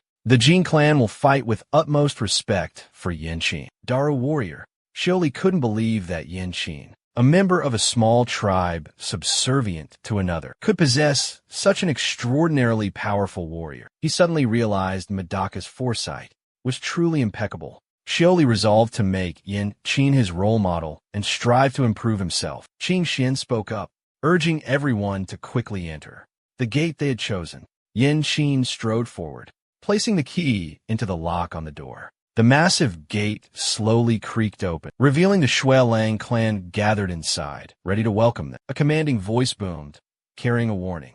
The Silver Pagoda has a total of 11 floors. Each floor is reinforced by the energy of the ancestral god. All who enter must exercise extreme caution. The space within the pagoda defies common sense and cannot be explained by ordinary logic. Yin Qin was the first to bravely venture inside. Qin Xin secretly observed someone stealthily entering, following the same path as Yin Qin. The plan is proceeding smoothly, he thought to himself. Their infiltration has been flawless, leaving no trace behind, making it impossible for anyone to detect or stop them. The true objective of this mysterious dark organization's operation. The true objective of this mission was to infiltrate secretly, to unveil the mystery surrounding the 12th floor of the magnificent Galaxy Tower. Lu Jiang was focused on dodging the ferocious attacks from Xieling Lang Hong. Strangely, Xieling Lang Hong was also swaying, 6 throwing knives clutched tightly in his hands. He moved erratically, constantly circling Lu Jiang, hoping to disrupt the young man's focus. Suddenly, Lu Jiang unleashed his ultimate technique, Ice Seal, freezing the surrounding space. Lang Hong felt the chilling, killing intent emanating from Lu Jiang, sending shivers down his spine. Although he knew his technique was being suppressed by an unseen force, Lang Hong couldn't believe how quickly Lu Jiang could neutralize it. Suddenly, the thick layer of ice created by Lu Jiang began to emit terrifying cracking sounds. The growing cracks signaled impending doom. Bai Ling and I screamed in panic, warning everyone around. She realized the Xieling was unleashing a devastatingly powerful technique, but it was too late. A violent whirlwind suddenly appeared, instantly engulfing Doom Man. Yin Qin exclaimed in terror. This move is truly. Ordinary attacks couldn't penetrate this defense, increasing the power might injure the person inside. Bai Ling was smug about her formidable technique, but Yin Qin had found a way to counter it. He launched himself from above, like a phantom, a ghostly apparition. Bai Ling stood at the center of the swirling vortex. Looking up, confusion etched on her face. She couldn't understand what this human was planning. With his vast knowledge, Qin knew that wind could deflect horizontal attacks, but it was utterly useless against an assault from above. In that instant, Yin Qin unleashed a powerful palm, strike directly down into the vortex. Bai Ling stood outside, utterly astonished as she witnessed Yin Qin effortlessly dismantle her ultimate technique. Bai Ling was completely unaware that her technique possessed such a fatal weakness. Yin Qin's figure suddenly materialized right behind the Talin. He yelled Bai Ling In an instant, he unleashed a move, swiftly obliterating the demon. Yin Qin's gaze turned towards Ta Ling Luoji. His calm voice resonated once more. This whip-type weapon's attack speed becomes terrifyingly fast the longer the fight goes on. So we must quickly close the distance and engage the target. With those words, Yin Qin abruptly charged forward, subduing the Ta Ling Luo Ji. With a powerful swing of his sword, he cleaved the monster's body into 3 pieces, absorbing all the evil energy from the recently vanquished Ta Ling. Yin Qin could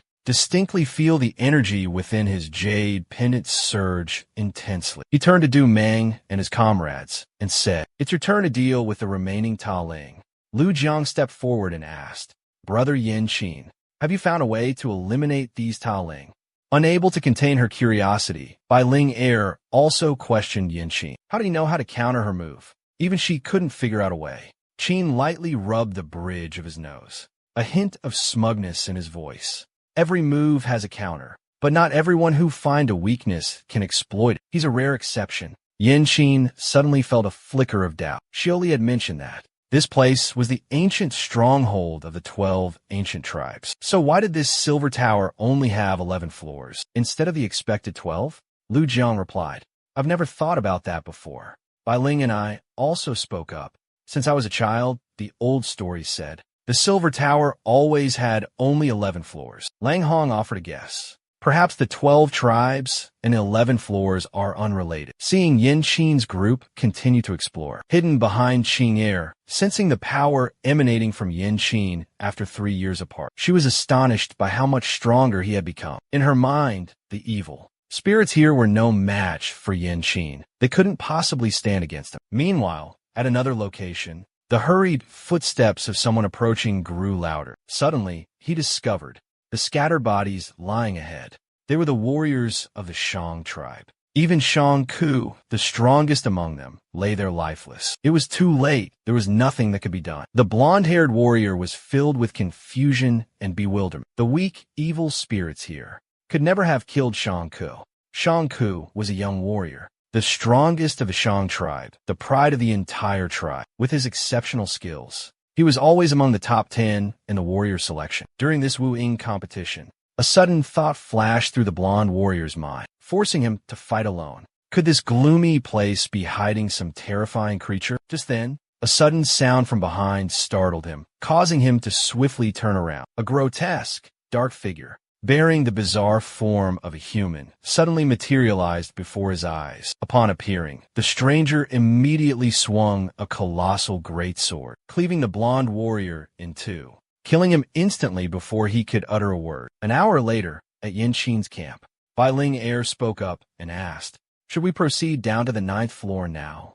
Yin Qin immediately ordered Guobao, "Stop being lazy, quickly go," and called Du Meng and everyone to gather and prepare to descend to the 9th floor. Guobao always obeyed Yin Qin, but this time he voiced his objection. It seemed to sense something incredibly dangerous, lurking from the depths of that dark passage. Suddenly, a horde of human-shaped evil spirits rushed out. Yin Qin exclaimed in terror, "How can there be so many evil spirits?" Just as a fiery confrontation seemed imminent, Yin Qin was utterly astonished to find the evil spirits completely ignoring his presence. They hastily swept past as if they hadn't seen a thing. This bizarre scene made Yin Qin suddenly recall the incident 3 years prior, on a night as black as pitch. But he instantly dismissed the thought.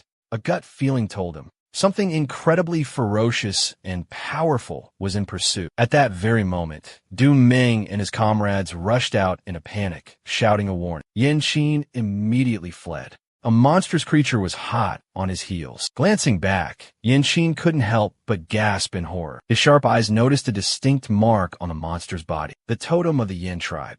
Yin Qin quickly realized this creature wasn't a transformed evil spirit, but an original entity. A question popped into his head. Could this being be a warrior from the tribe, just like them?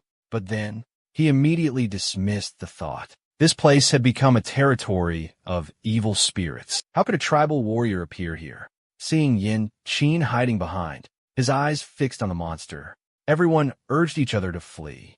Jin Miao curiously asked Qing, "Do you know the origin of this monster?" Qing shook his head. "I don't know either. If he's a warrior from the Iron Age, why would he suddenly appear after thousands of years?" The scene shifted back to Yin Qin's group. Lu Jiang noticed the evil spirits all looked terrified of the monster. He realized its power was truly formidable. The monster growled in a human voice, "Protect, I must protect." Bai Ling Air suggested, "Let's join forces and destroy. With so many of us, why should we be afraid of a single monster?" Yan Qin immediately rushed forward to stop Bai Ling Air. "Leave it to me." Bai Ling Air, ignoring Guo Bao's pleas to restrain the beast, only fueled its rage. For months, she had used food to nurture a bond with the creature. The monstrous beast, seeing Yan Qin standing in its way, raised its claws and unleashed a ferocious attack. In that critical moment, the Yin clan mark on Yan Qin's forehead suddenly emitted a blinding light. A warm voice, filled with kindness, resonated. "Look closer. I'm not your enemy." It seemed the Yin clan mark on Yan Qin's forehead possessed a mysterious power that could pacify the beast. It stood frozen, its gaze fixated on Yan Qin. After a moment of silence, it lowered its head, looking at Yan Qin with a puzzled expression, murmuring, "Enemy, not enemy." Everyone standing behind them was astonished by Yan Qin's inexplicable actions. Dumai wondered suspiciously, could Yan Qin really be trying to reason with this ferocious monster? After a moment of careful observation, the monster suddenly recognized the mark on Yan Qin as the symbol of the mighty Yin Huang tribe. Its voice boomed with excitement. Could it be? Have reinforcements arrived? Have reinforcements truly come?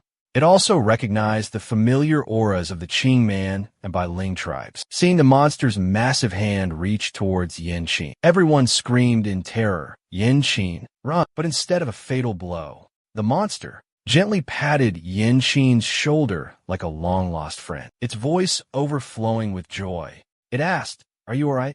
You all made it out?"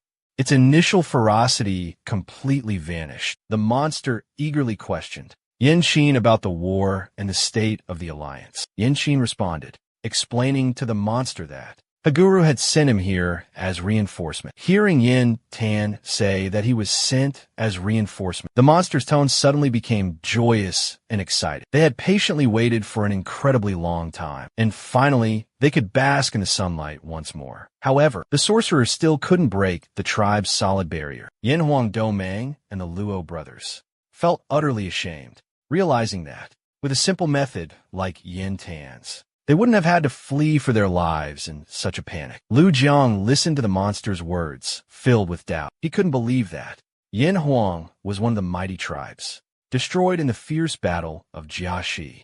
Ji Miao was once again horrified by the scene before him. He couldn't comprehend what was happening. Qing Er spoke with a cheerful tone. He always has, a touch of magic about him. Ji Miao glanced at Qing Er. This was the first time he had witnessed such a radiant, sunrise-like smile on Medaka's face. With a stern expression, Yin Qin Darren addressed the monster. "You have endured immeasurable hardship throughout your time guarding the forbidden grounds of this tower." The young man yearned, realizing the true identity of the creature before him. The colossal monster appeared bewildered by Yin Qin's request. More than 35 years of imprisonment in this gloomy place had made him almost forget his true origins. After learning the monster's name was Yin Qian, Yin Qin boldly proposed that he lead them to rescue the trapped warriors. Yin Qian agreed immediately without hesitation. Because his brethren were desperately defending the tower's final floor, he raised his mighty sword, striking a devastating blow against the imposing stone wall ahead. The massive stone shattered into pieces, revealing a hidden stone door deep within. Yin Qin was utterly astonished, unable to believe his incredible luck. Just a few casual words, and he had stumbled upon the entrance to the legendary 12th floor. From afar, Qing Yi observed silently, then confirmed to Jin Diao that it was indeed the entrance to the 12th floor of the renowned Galaxy Tower. The heavy stone door slowly creaked open. Yin Qian respectfully invited Yin Qin and his group inside. Without hesitation, Yin Qin led the group into the mysterious passage. Hearing Jin Yao's request to proceed alone, Qing Er immediately rejected it. Jin Yao's expression changed when he heard Medaka imply that he was underestimating her abilities. Qing Er decided to enter immediately. This was a once-in-a-millennium opportunity. An earth-shattering secret of the Jiaxi battlefield might be hidden in this place. Meanwhile, outside the Silver Pagoda, a messenger rushed in to inform Qing Xian that Yin Qin had found the entrance to the 12th floor. Completely taken aback by this development, Qing Xian immediately changed his initial strategy. Meanwhile, inside the dark tunnel, Yin Qian led the way, explaining that only true warriors could discover this secret passage. Suddenly, he stopped and declared that they had arrived at their destination. Yin Qian summoned the sacred symbol of the Yin Huang clan. A fiery mark blazing intensely instantly materialized. A secret mechanism was activated. Yin Qian explained to Yin Qin's group that this was the legendary Mirror Gate. Yin Qin felt a strange sense of familiarity wash over him, like a dream submerged in shadows. As he stepped into the pitch-black darkness, he felt like he was drifting, crossing the delicate boundary between two worlds, from this side to the other side of the mystical mirror. Witnessing Yan Qian enter, Bai Ling turned to Yin Qin, asking if they should follow. Yin Qin responded without hesitation. "We've come this far, why hesitate?" Qin Ye also urged Jin Yao to quickly join Yin Qin's group. Tom didn't allow them to inform Elder Qin Xian, so they had to act first. Before Yin Qin's group stood a magnificent palace, breathtaking in its grandeur. Yin Qin felt a strange sense of bewilderment as he observed the architecture of the magnificent palace before him. A vague feeling of familiarity stirred within him. Bai Ling gently pulled Yan Qin into the palace, with a strong belief that priceless artifacts were surely hidden within. Yin Qin furrowed his brow slightly and said in a low voice, "There must be murals inside." Skepticism was evident on Bai Linger's face. She couldn't believe that in such a desolate place, someone would have left behind murals. She only agreed with Bai Linger's opinion. Suddenly, a voice called out from deep within the palace, the AI, urging everyone to come quickly, because there were indeed murals. Seeing Bai Linger's eyes widen in astonishment, Yin Qin affirmed, "I am a descendant of the Yin Huang tribe." Lang Hong beckoned Yin Qin to come closer and observe. Standing before the magnificent murals, Yin Qin couldn't help but marvel. He had never witnessed such a massive work of art. Everyone suddenly realized that the ancient mural silently told the story of the earth-shattering Jia Su Great War. The image of the heroic Jia Rong appeared, as if rallying the troops and calling upon courageous mages to join the fight. Through each stroke on the mural, Yin Qin and his friends could sense the cruelty and tragedy of the war from long ago. The mural vividly depicted the Jia Su battle of that year, leaving everyone feeling bewildered and confused, because the painting was only half finished. While meticulously observing each detail, the astute Bai Ling suddenly recognized a familiar pattern of her tribe and speculated that Jia Rong was the hero who led everyone to fight and achieve a glorious victory. Her thoughtful words left Yin Qin in deep silence. He felt that a secret was being hidden, that something wasn't right. Yin Qin looked up to the heavens and solemnly called out in a reverent voice, "Oh, great ancestor God, let the divine flame of our Yin Huang tribe blaze fiercely." Once more, as soon as he finished speaking, the entire palace suddenly lit up in the brilliance of the sacred flame. At this moment, everyone was shocked to realize they were surrounded by motionless stone statues. Confused, the group couldn't determine the origins of these mysterious figures. They speculated that these might be heroes from the ancient Jia Shi era. Yin Qin, a member of the group, suddenly knelt down, about to bow before the imposing statues. Yin Qin immediately shouted, stopping everyone from kneeling. The group was startled by his sudden warning. Yin Qin hastily explained that these statues were actually terrifying evil spirits. Their clothing was identical to the attire worn by members of the sinister Yin cult. His words sent shivers down everyone's spines. Could this be a deadly trap set by the Yin cult? Yin Zhuo looked flustered by Yin Qin's words. He urged him to quickly enter the main hall, to inherit the legacy of the Yin Huang tribe. Bai Ling anxiously asked Yin Qin what was going on, and whether they should trust Yin Zhuo. Yin Qin pondered, convinced that Yin Zhuo had never deceived them. Yet, he found it deeply puzzling that within the 12th floor of the palace, the shadow of a Xie Wu lurked. Suddenly, a figure flickered behind him. Bai Ling instantly shoved Yan Qin azide and unleashed a deadly attack aimed at finishing Yin Qin. Yin Qin countered with a ferocious move, sending the attacker flying backward. To his shock, the assassin was none other than Xiao Li. Bai Ling was utterly bewildered, unable to comprehend Xiao Li's actions. Xiao Li apologized to Ling, claiming his actions were for the benefit of their tribe. He commanded someone to reveal themselves. Yan Qin slowly turned his head, listening to the sounds echoing from the palace entrance. Several figures gradually entered. 3 of them were Xie Wu from the mysterious Shi organization. Sensing the murderous aura emanating from the newcomers, Yan Zhuo roared in fury. He recognized them as the sworn enemies of the Yanhuang. The old man swung his sharp blade, slashing fiercely at the wicked sorcerers. The cunning high priest quickly summoned a sturdy defensive shield to block Yan Xian's deadly attack. He was deeply puzzled. Why, when the mighty Yin Huang tribe had been completely annihilated, had this old man not yet transformed into a vengeful spirit? Yan Xian's powerful attack seemed to have no effect on the devious sorcerers. They were ferociously intent on slaughtering everyone present and seizing the precious artifact. The high priest immediately summoned countless terrifying spirits from the mystical silver pagoda. Yan Qin's group was utterly astonished to witness the ferocious spirits obediently following the commands of the dark sorcerers. They had no choice but to fight bravely.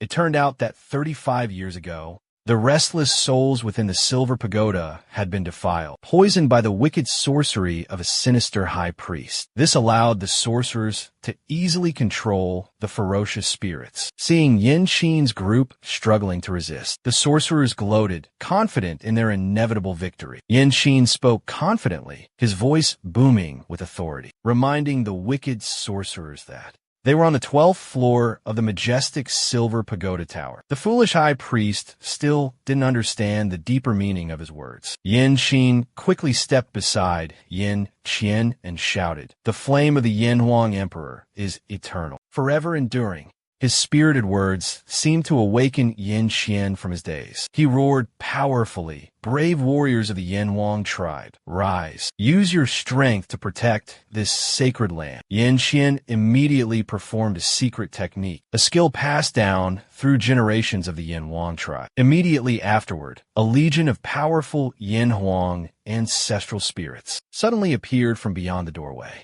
They chanted in unison with overwhelming force, "The flame of the Yanhuang Emperor is eternal, forever enduring." Yan Qin explained to Bai Ling and I. Yan Qin once said that the 12th floor of the Silver Pagoda Tower is the last line of defense for the Yanhuang tribe. Therefore, this place cannot be guarded by Yan Qin alone. Luo Qi and the others suddenly realized the extraordinary power of the Yanhuang warrior spirits were valiantly advancing, fighting side by side against the enemy. This magnificent sight terrified and bewildered the Zhuji. He couldn't understand why. These people hadn't transformed into evil spirits, even though they had been dead for so long. With the arrival of the Yanhuang heroic spirits, the tide of the battle began to turn. More and more evil spirits were being eliminated. The national treasures also joined the fight, unleashing powerful attacks, contributing to the overall strength. Qin rallied the group behind him, determined to launch a daring attack to take down the 3 Taoists at once. He wouldn't give them any chance to escape. The wicked Zhuji never expected to find himself in such a precarious situation. He then devised a plan to destroy the entire place and sent a subordinate to retrieve an ancient artifact. However, as soon as the subordinate turned to flee, Bai Ling intercepted him. Cornered, he unleashed a deadly blow, determined to take down Bai Ling. In a critical moment, with the outcome hanging by a thread, Du Meng selflessly jumped in front of her, taking the attack. Lu Jiang successfully landed a hit on the evil cult leader. Xian Lian focused all the power of the Azure Lotus Flame into his right arm, diving down from the sky and unleashing a ferocious attack. The cult leader hastily erected a strong defensive barrier in front of himself. A scornful voice echoed, "Yan Qin, you are still too inexperienced." But surprisingly, Qin didn't attack head-on, but appeared directly behind him. A confident voice rang out, "Today, no one escapes." Jin Miao also unexpectedly appeared, blocking the cult leader's retreat. He unleashed his ultimate technique, Mountain Crushing Strike, towards him. Yan Qin prepared to join the fight. Suddenly, Qin sensed a familiar aura. Turning around, he saw Qin Ni standing there. A gentle voice said, "Yan Qin, we meet again." Qin's jaw dropped in astonishment. Qing Mi and Yin Qin began to converse. This unexpected reunion caused a stir among the Snow Wolf clan members. In response to Qing Er's question, Yin Qin immediately confirmed that he and Guo Bao had patiently waited for 3 long years. Lu Jiang, after hearing Medaka offer support in eliminating the evil sorcery of the mysterious HI organization, immediately bowed his head in respectful obedience, informing her that her subordinates had betrayed her and asking how she should respond. A chilling aura suddenly emanated from Bai Ling air, causing the surrounding air to grow frigid. She gripped her weapon tightly and pointed it directly at Xiao Li's group, determined to personally punish the traitors. Qing Er continued to seek the opinions of the Snow Wolf clan members. They all knelt down, demonstrating their absolute loyalty and willingness to sacrifice everything for her. A divine aura radiated from Qing Er, majestic and imposing. She ordered everyone to prepare for battle. Jin Yao, upon hearing Medaka's instructions to guard the entrance and exit, firmly asserted that no one would escape. Yin Qin couldn't help but be astonished that with just a few words, Qing Er had managed to unite everyone in obedience. He was even willing to sacrifice his own life for her. Bai Ling Er charged toward the traitors, determined to punish them herself. Xiao Li desperately begged for her forgiveness. Lang Hong and Du Ming were also battling their opponents. The 3 evil sorcerers formed a triangular formation, their mouths chanting incessantly, summoning dark powers. Lu Jiang wanted to break their dark magic, so he swooped down from the sky, but he was intercepted by the high priest. Qing Er seized the opportunity and unleashed the 100 Vines dance spell, attacking the high priest. He used the dark ring to neutralize the attack, but Qing Er suddenly cried out, transforming the spell. The demonic vines, like living creatures, evaded the high priest's attack and tightly coiled around his body. Yin Qin, seeing the opportunity had come, told Guo Bao to prepare for battle. Guo Bao drew his bow and arrow from the sky. A surge of potent energy shot towards the cult leader, but he effortlessly deflected it with a wave of his staff. Seizing the moment while the cult leader was occupied, Yin Qin suddenly appeared right in front of him, channeling all his Chan Hoa, true fire, into his massive blade. He unleashed an earth-shattering blow. Terror gripped the cult leader, for that destructive flame threatened to incinerate him to ashes. The horrifying scene left Ling Hong and her companions utterly petrified. They could scarcely believe their eyes. Yet, even after enduring the full force of Yin Qin's attack, the cult leader remained standing, completely unharmed. He arrogantly declared that none of these insignificant mortals could end his life, for the Dark God had granted him immortality. Immediately after, the cult leader summoned a colossal 3-headed beast from the dark abyss of hell. A menacing aura radiated from the 3-headed hellhound Cerberus, filling the air, intimidating and suppressing all those who surrounded it. King Ashtod zilently behint, and suddenly let out a soft humph that piqued Yin Qin's curiosity. She tightly gripped her staff, slamming it forcefully onto the ground while chanting a secret incantation. Instantly, a blinding light erupted as Qing Er summoned the Earth King, leaving Yin Qin utterly astonished. How powerful had this girl become in just 3 years? Yin Qin couldn't believe his eyes as he witnessed the mighty Earth King summoned by Qing Er. Memories flooded back, taking him back 3 years. He remembered trapping a gluttonous white tiger in the mountains, only to later discover that the tiger was actually Qing Er in her transformed state. They had made a promise to meet again after 3 years. Because of that promise, Yin Qin had trained relentlessly, pushing himself to become stronger.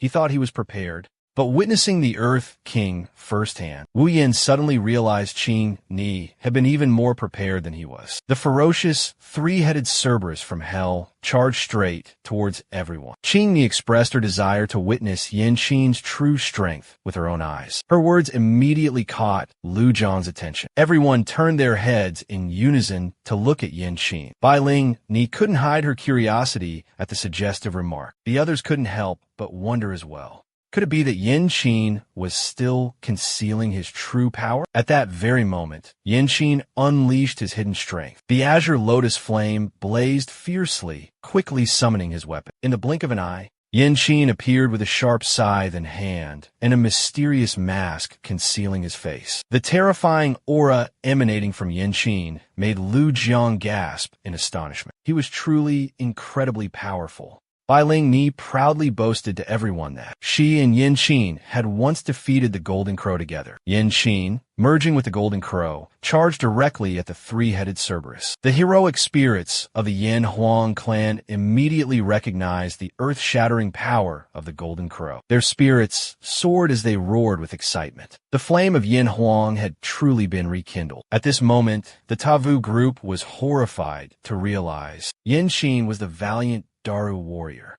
handpicked by Tan 3 years prior. Without hesitation, they unleashed the ferocious three-headed Cerberus to eliminate him. But in the blink of an eye, Yin Qin's sharp scythe effortlessly swung, severing one of the beast's heads. Just then, Kwok Bao rolled in like a whirlwind, crushing the severed wolf head. The sheer speed of the events terrified the dark sorcerers. They couldn't believe what they had just witnessed. Tan immediately transformed into her battle form, commanding the Earth Emperor to join the attack. The Earth Emperor charged forward without hesitation, swinging his razor-sharp arms, slicing off another head of the Hellhound. As Tan rushed towards the newly severed head, a dark sorcerer raised his staff, aiming directly at her. Suddenly, an ice arrow shot from afar, piercing through him and encasing his entire body in thick ice. The rescuer was none other than Luke Zhang. A booming voice resonated. I absolutely will not allow you to harm Medaka. Taking advantage of the two Ta-Vu's momentary distraction, Jiang Yin Qin suddenly appeared behind one of them. A voice as cold as the underworld echoed. God of darkness, has no one ever told you that if your head is separated from your body, you die? The sharp scythe in his hand flashed a cold light. In a blink, severing the head of the Ta-Vu before he could react. The frozen Ta-Vu screamed in terror, the fear of death consuming him. Qing charged towards the ice statue, imprisoning the remaining Ta-Vu, swinging his sharp claws, shattering him into 1,000 pieces. Receiving the command from Qing, the Earth Emperor raised his hand and delivered a fatal blow. The two heads of the Ta-Vu were severed by Yin Qin and Qing Ni respectively. Qing Ni declared triumphantly, severing the head definitely leads to death. But if one is reduced to smoke and ashes, then even mountains of gold and silver can't bring them back to life. With the two sorcerers' final breaths, the summoning spell binding the three-headed hellhound Cerberus instantly vanished. The beast's colossal form, now reduced to a single head, rapidly dissolved back into eternal darkness. Only the imposter high priest remained, trapped by Yin Qin, Qing Er, and Lu Jiang in a triangular formation. King is suddenly realized. This man wasn't the true high priest, because from beginning to end, he hadn't used any magic whatsoever. She demanded the man remove his mask, wanting to expose his true identity. She insisted to Qing that the man was absolutely not the high priest. The mask was removed. His eyes locked onto Qing's. Qing Er couldn't believe what she was seeing. The man was Qing Xian, the elder she had once deeply respected. He confessed to concealing his true identity for so long, deceived everyone, and had long been a core member of the HI organization. Qing was enraged, screaming, furiously demanding to know why Qing Xian had betrayed Qing Man. Qing Xian's voice was deep, coldly replying that he had no other choice. His goal was to unleash the power of chaos, so that a truly magnificent civilization of the past could be revived. Qing Xian's words made Yin Qin suddenly remember Lang Tian's last words. Before his death, a vague suspicion arose in his heart. Could this world have truly once held a civilization as brilliant as the one depicted in the ancient mural? Yin Qin murmured Qing Xian's words. As if buried memories suddenly came flooding back, he rushed to the Xie Wu statue and loudly proclaimed that the HI organization had manipulated them, leading them to unleash a lost civilization. Yin Qian, with utmost reverence, knelt before the statue of the great ancestor, pleading fervently. This act left those around him astonished and bewildered. Suddenly, the summoned evil spirits began to dissipate into thin air. Lang Hong speculated that the destruction of the evil sorcerer might be the reason. The dark spirits were also vanishing. At the same time, the warriors of the Yin Huang tribe all prostrated themselves before the statue of the evil sorcerer. They chanted words of reverence to their supreme ancestor. May you illuminate the path, guiding us to usher in a new era of civilization. The fellow tribesmen who witnessed the scene were dumbfounded, completely lost as to what was happening. Why were the Yin Huang warriors bowing before the evil sorcerer statue of the HI organization? A flicker of suspicion crossed by Ling Er's eyes. Could it be that Yin Qian and the others from the Yin Huang tribe were all members of the mysterious HI organization? In the midst of the silence, Qing Xian suddenly spoke in an eerie voice, boldly declaring, "No one can stop the rise of chaos. And no force, not even AI, can prevent this civilization's rebirth. This world must be returned to its original, pristine state, not steeped in this current bloodshed and carnage." Qing Xian finished speaking, and Lu Jiang turned to Yin Qin, asking, "Did you hear what Qing Xian just said?" Yin Qin thought Qing Xian was spouting nonsense, because wasn't it the HI organization, according to him, that was the cause of all this chaos and slaughter? Qing Xian asked Lu Jiang if his father had ever told him anything. He then dropped a bombshell. Lu Jiang's father had become a pawn of the dark forces, and had even met the dark god. These words made Yin Qin remember the mysterious door, hidden in the shadows, that he had once seen. Qing Xian had heard that Yin Qin had stepped into the darkness, but he was surprised that he had seen that mystical door. According to Qing Xian's dreams, a true world, a genuine world, is a place where everyone enjoys immortal life, eternal existence, and everlasting peace. His words left everyone steeped in doubt. Could such a perfect world truly exist, or was it just a fantasy? Qing Ni, filled with indignation, shouted, trying to shake Qing Xian from his delusional dream. She firmly believed that human civilization was built by humans themselves, not by relying on some chaotic force. Because civilization was the symbol of humanity's continuous progress. Qing thought, if such a livable world once existed, then why was that glorious civilization so cruelly destroyed? Qing Xian responded to the questioning,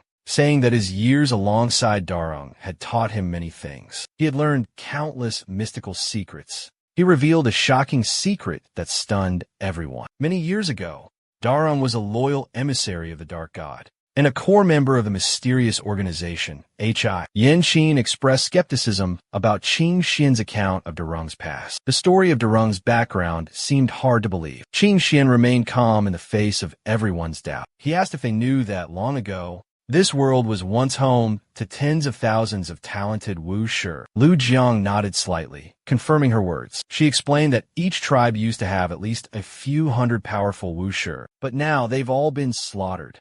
Qing Xian's voice was filled with indignation. The Wu-Shi were the heroes of the tribes, revered warriors on the battlefield. They were once worshipped during the war, but unjustly massacred when peace was restored. When the war ended, they were branded as evil, as demonic, abandoned, hunted, and brutally murdered by their own people. Rage flared in Qing Xian. The tribes always respected the Wu-Shi, she declared. But now, those who remain don't deserve the title. They're not Wu-Shi. They are traitors, a disgrace to the organization. A mysterious voice echoed, reaching Yin Qin and Bai Hua's ears. It described the mural, depicting a Wu-Shi in utter agony. His resentment was so profound that it manifested as two streams of bloody tears. Qing Xian's words, combined with the image before their eyes, left the Shuelang tribe members in a state of disbelief. Suddenly, the mural in front of them exploded, and suddenly they noticed the surrounding murals were being consumed by raging flames. The entire hall trembled violently, as if it were about to collapse at any moment. The group suspected that the kneeling of the Yin Huang warrior spirits had unintentionally ignited the murals. Lu Jiang quickly grabbed Yin Qin and ran, while yelling for everyone to evacuate the 12th floor immediately, as it was about to collapse. Yin Qin looked back, a desire to save Elder Qing Xian rising within him. But Qing Ni immediately stopped him. She said the elder was no longer able to leave. Yin Qin gazed at Qing Xian's solitary figure, his heart heavy with sorrow. Seeing Yin Qin's hesitation, Qing Ni decisively pulled him away. Debris rained down from above, increasing in intensity. The escape route now visible before them. Jin Diao urged everyone, pushing them to quickly leave the dangerous place. As the portal was about to close, meanwhile, Qing Xian slowly approached the Xia Wu stone statue. Despite the rocks and debris falling around him, he knelt respectfully before the idol, chanting to the supreme dark god in unintelligible murmurs. Let chaos reign so that civilization may be reborn. Yan Qin's group escaped just in time.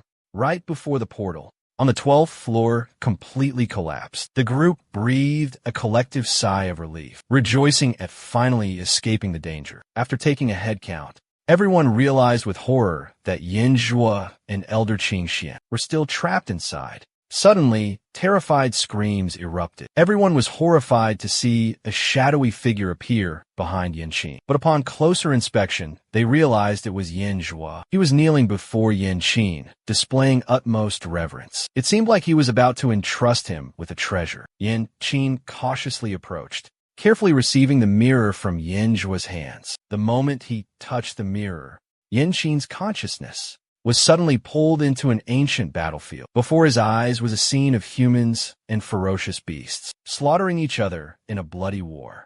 A woman dressed in ancient clothing slowly walked towards Yin Qin. She knelt down and respectfully offered a wooden box with both hands. Yin Qin accepted the box, curiously opened it, and discovered another mirror inside. The woman in red lifted her head, her eyes looking directly at Yin Qin, and asked if the young man still remembered her. Yin Qin was utterly astonished.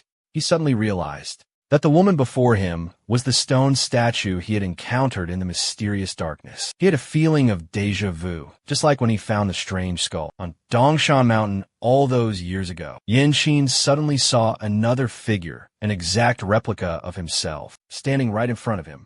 He was stunned, utterly bewildered, then suddenly realized the strange mirror had merged with his body. Outside, everyone was worried and anxious as Yin Qin stood silently, hesitant to speak. They hurriedly told him that Yin Qin had suddenly vanished without a trace, and bombarded him with questions, asking if he knew what had happened. Yin Qin declared with a confident tone, "I understand. The 12th floor of the Silver Tooth Tower doesn't actually exist," he announced. Ling Hong looked confused and bewildered. "But didn't we just run from there?" she asked urgently. Yin Qin calmly explained, "That wasn't the real 12th floor. It was just a reflection in that mystical mirror. And I suspect," he continued, "that the so-called mirror gate is the doorway to the mystical world within the mirror." Qing Er spoke up, her voice laced with doubt, and asked Yin Qin, "Do you mean the 12th floor was actually just a reflection from the mirror? And now that Yin Qin has given the mirror to you, that's why the 12th floor has disappeared?" Yin Qin confirmed Qing Ni's suspicion, though he still couldn't fully grasp the deeper meaning behind Yin Zhuo's actions. However, he firmly believed that Yin Zhuo was definitely not a member of the HI organization. Just a moment later, Dian and several others appeared one after another. Their sudden arrival filled everyone with joy and hope. A sense of security washed over the space. The newcomers immediately bowed their heads in respect to Qing, the supervisor of the Dian Yin Ye examination. They hastily inquired about the whereabouts of Qing Xian. Elder Qing, also known as Qing Ni, answered, informing them that he had heroically sacrificed himself in the fight against the dark forces of the HI organization. Ji Miao became uneasy witnessing the sudden appearance of the examination officials. She couldn't help but wonder if something had happened outside of Dianinya. The newcomers immediately explained that they had received an urgent message from the tribe. Initially, this mission was intended for Elder Qing Xian, but unfortunately, he bravely sacrificed himself. After reading the urgent message from the tribe, Qing Ni exclaimed in astonishment, "I can't believe the Shi organization acted so swiftly. Their speed is terrifying. News has arrived that the Deer tribe has suddenly betrayed us, and there's suspicion that the Shi organization is behind it, manipulating them. Bai Ling Ni's by tribe is facing an immense danger, and has sent an urgent plea for help to the Qingman tribe. The two remaining major tribes are also making suspicious movements, attracting attention." Wen Kuei and Yin inquired about the results of the Wu Ying trial. Yin Qin immediately countered, "Didn't he already lose once?" Heeding Qing's suggestion, They decided to return to aid the Qingman tribe and temporarily abandon exploring the tower. Enya was excluded from the plan, too damaged to be of use in the upcoming battle. Yin Qin expressed doubt, wondering if this place was truly important enough for the Shi organization's evil sorcerer to choose as an ambush location. Qing affirmed the location's significance, admitting it held a secret of paramount importance. This left Qin even more bewildered. He wondered why they were so insistent on leaving. Qing drew out the powerful staff she held and told Yin Qin that Jia Rong wanted to see him. She invited Yin Qin to accompany her to the Qingman tribe because he carried a greater responsibility. Qing furrowed her brow slightly, looking at Yin Qin questioningly. Would he be willing to protect her? Naturally, a man always wanted to protect beautiful women, and Yin Qin was no exception. He immediately replied that he was willing to protect Qing and wished to travel with her to the Qingman tribe. Hearing Yin Qin's agreement, Qing readily accepted his protection. Before everyone's eyes, Yin Qin and the group prepared to set off. Their luggage was light and minimal. Bai Ling would not be accompanying them because she had to return to the Bai Ling tribe. Jiang playfully declared her a formidable opponent and expressed his anticipation for their rematch on the battlefield soon. The mischievous young woman playfully teased, "Farewell, national treasure." She wished Yin Qin to become the shadow of the great Medaka. In their next encounter, Yin Qin led his mighty army, their imposing presence radiating power as they advanced towards the Qingman tribe. Our story ends here. Don't forget to like and subscribe to support Gao.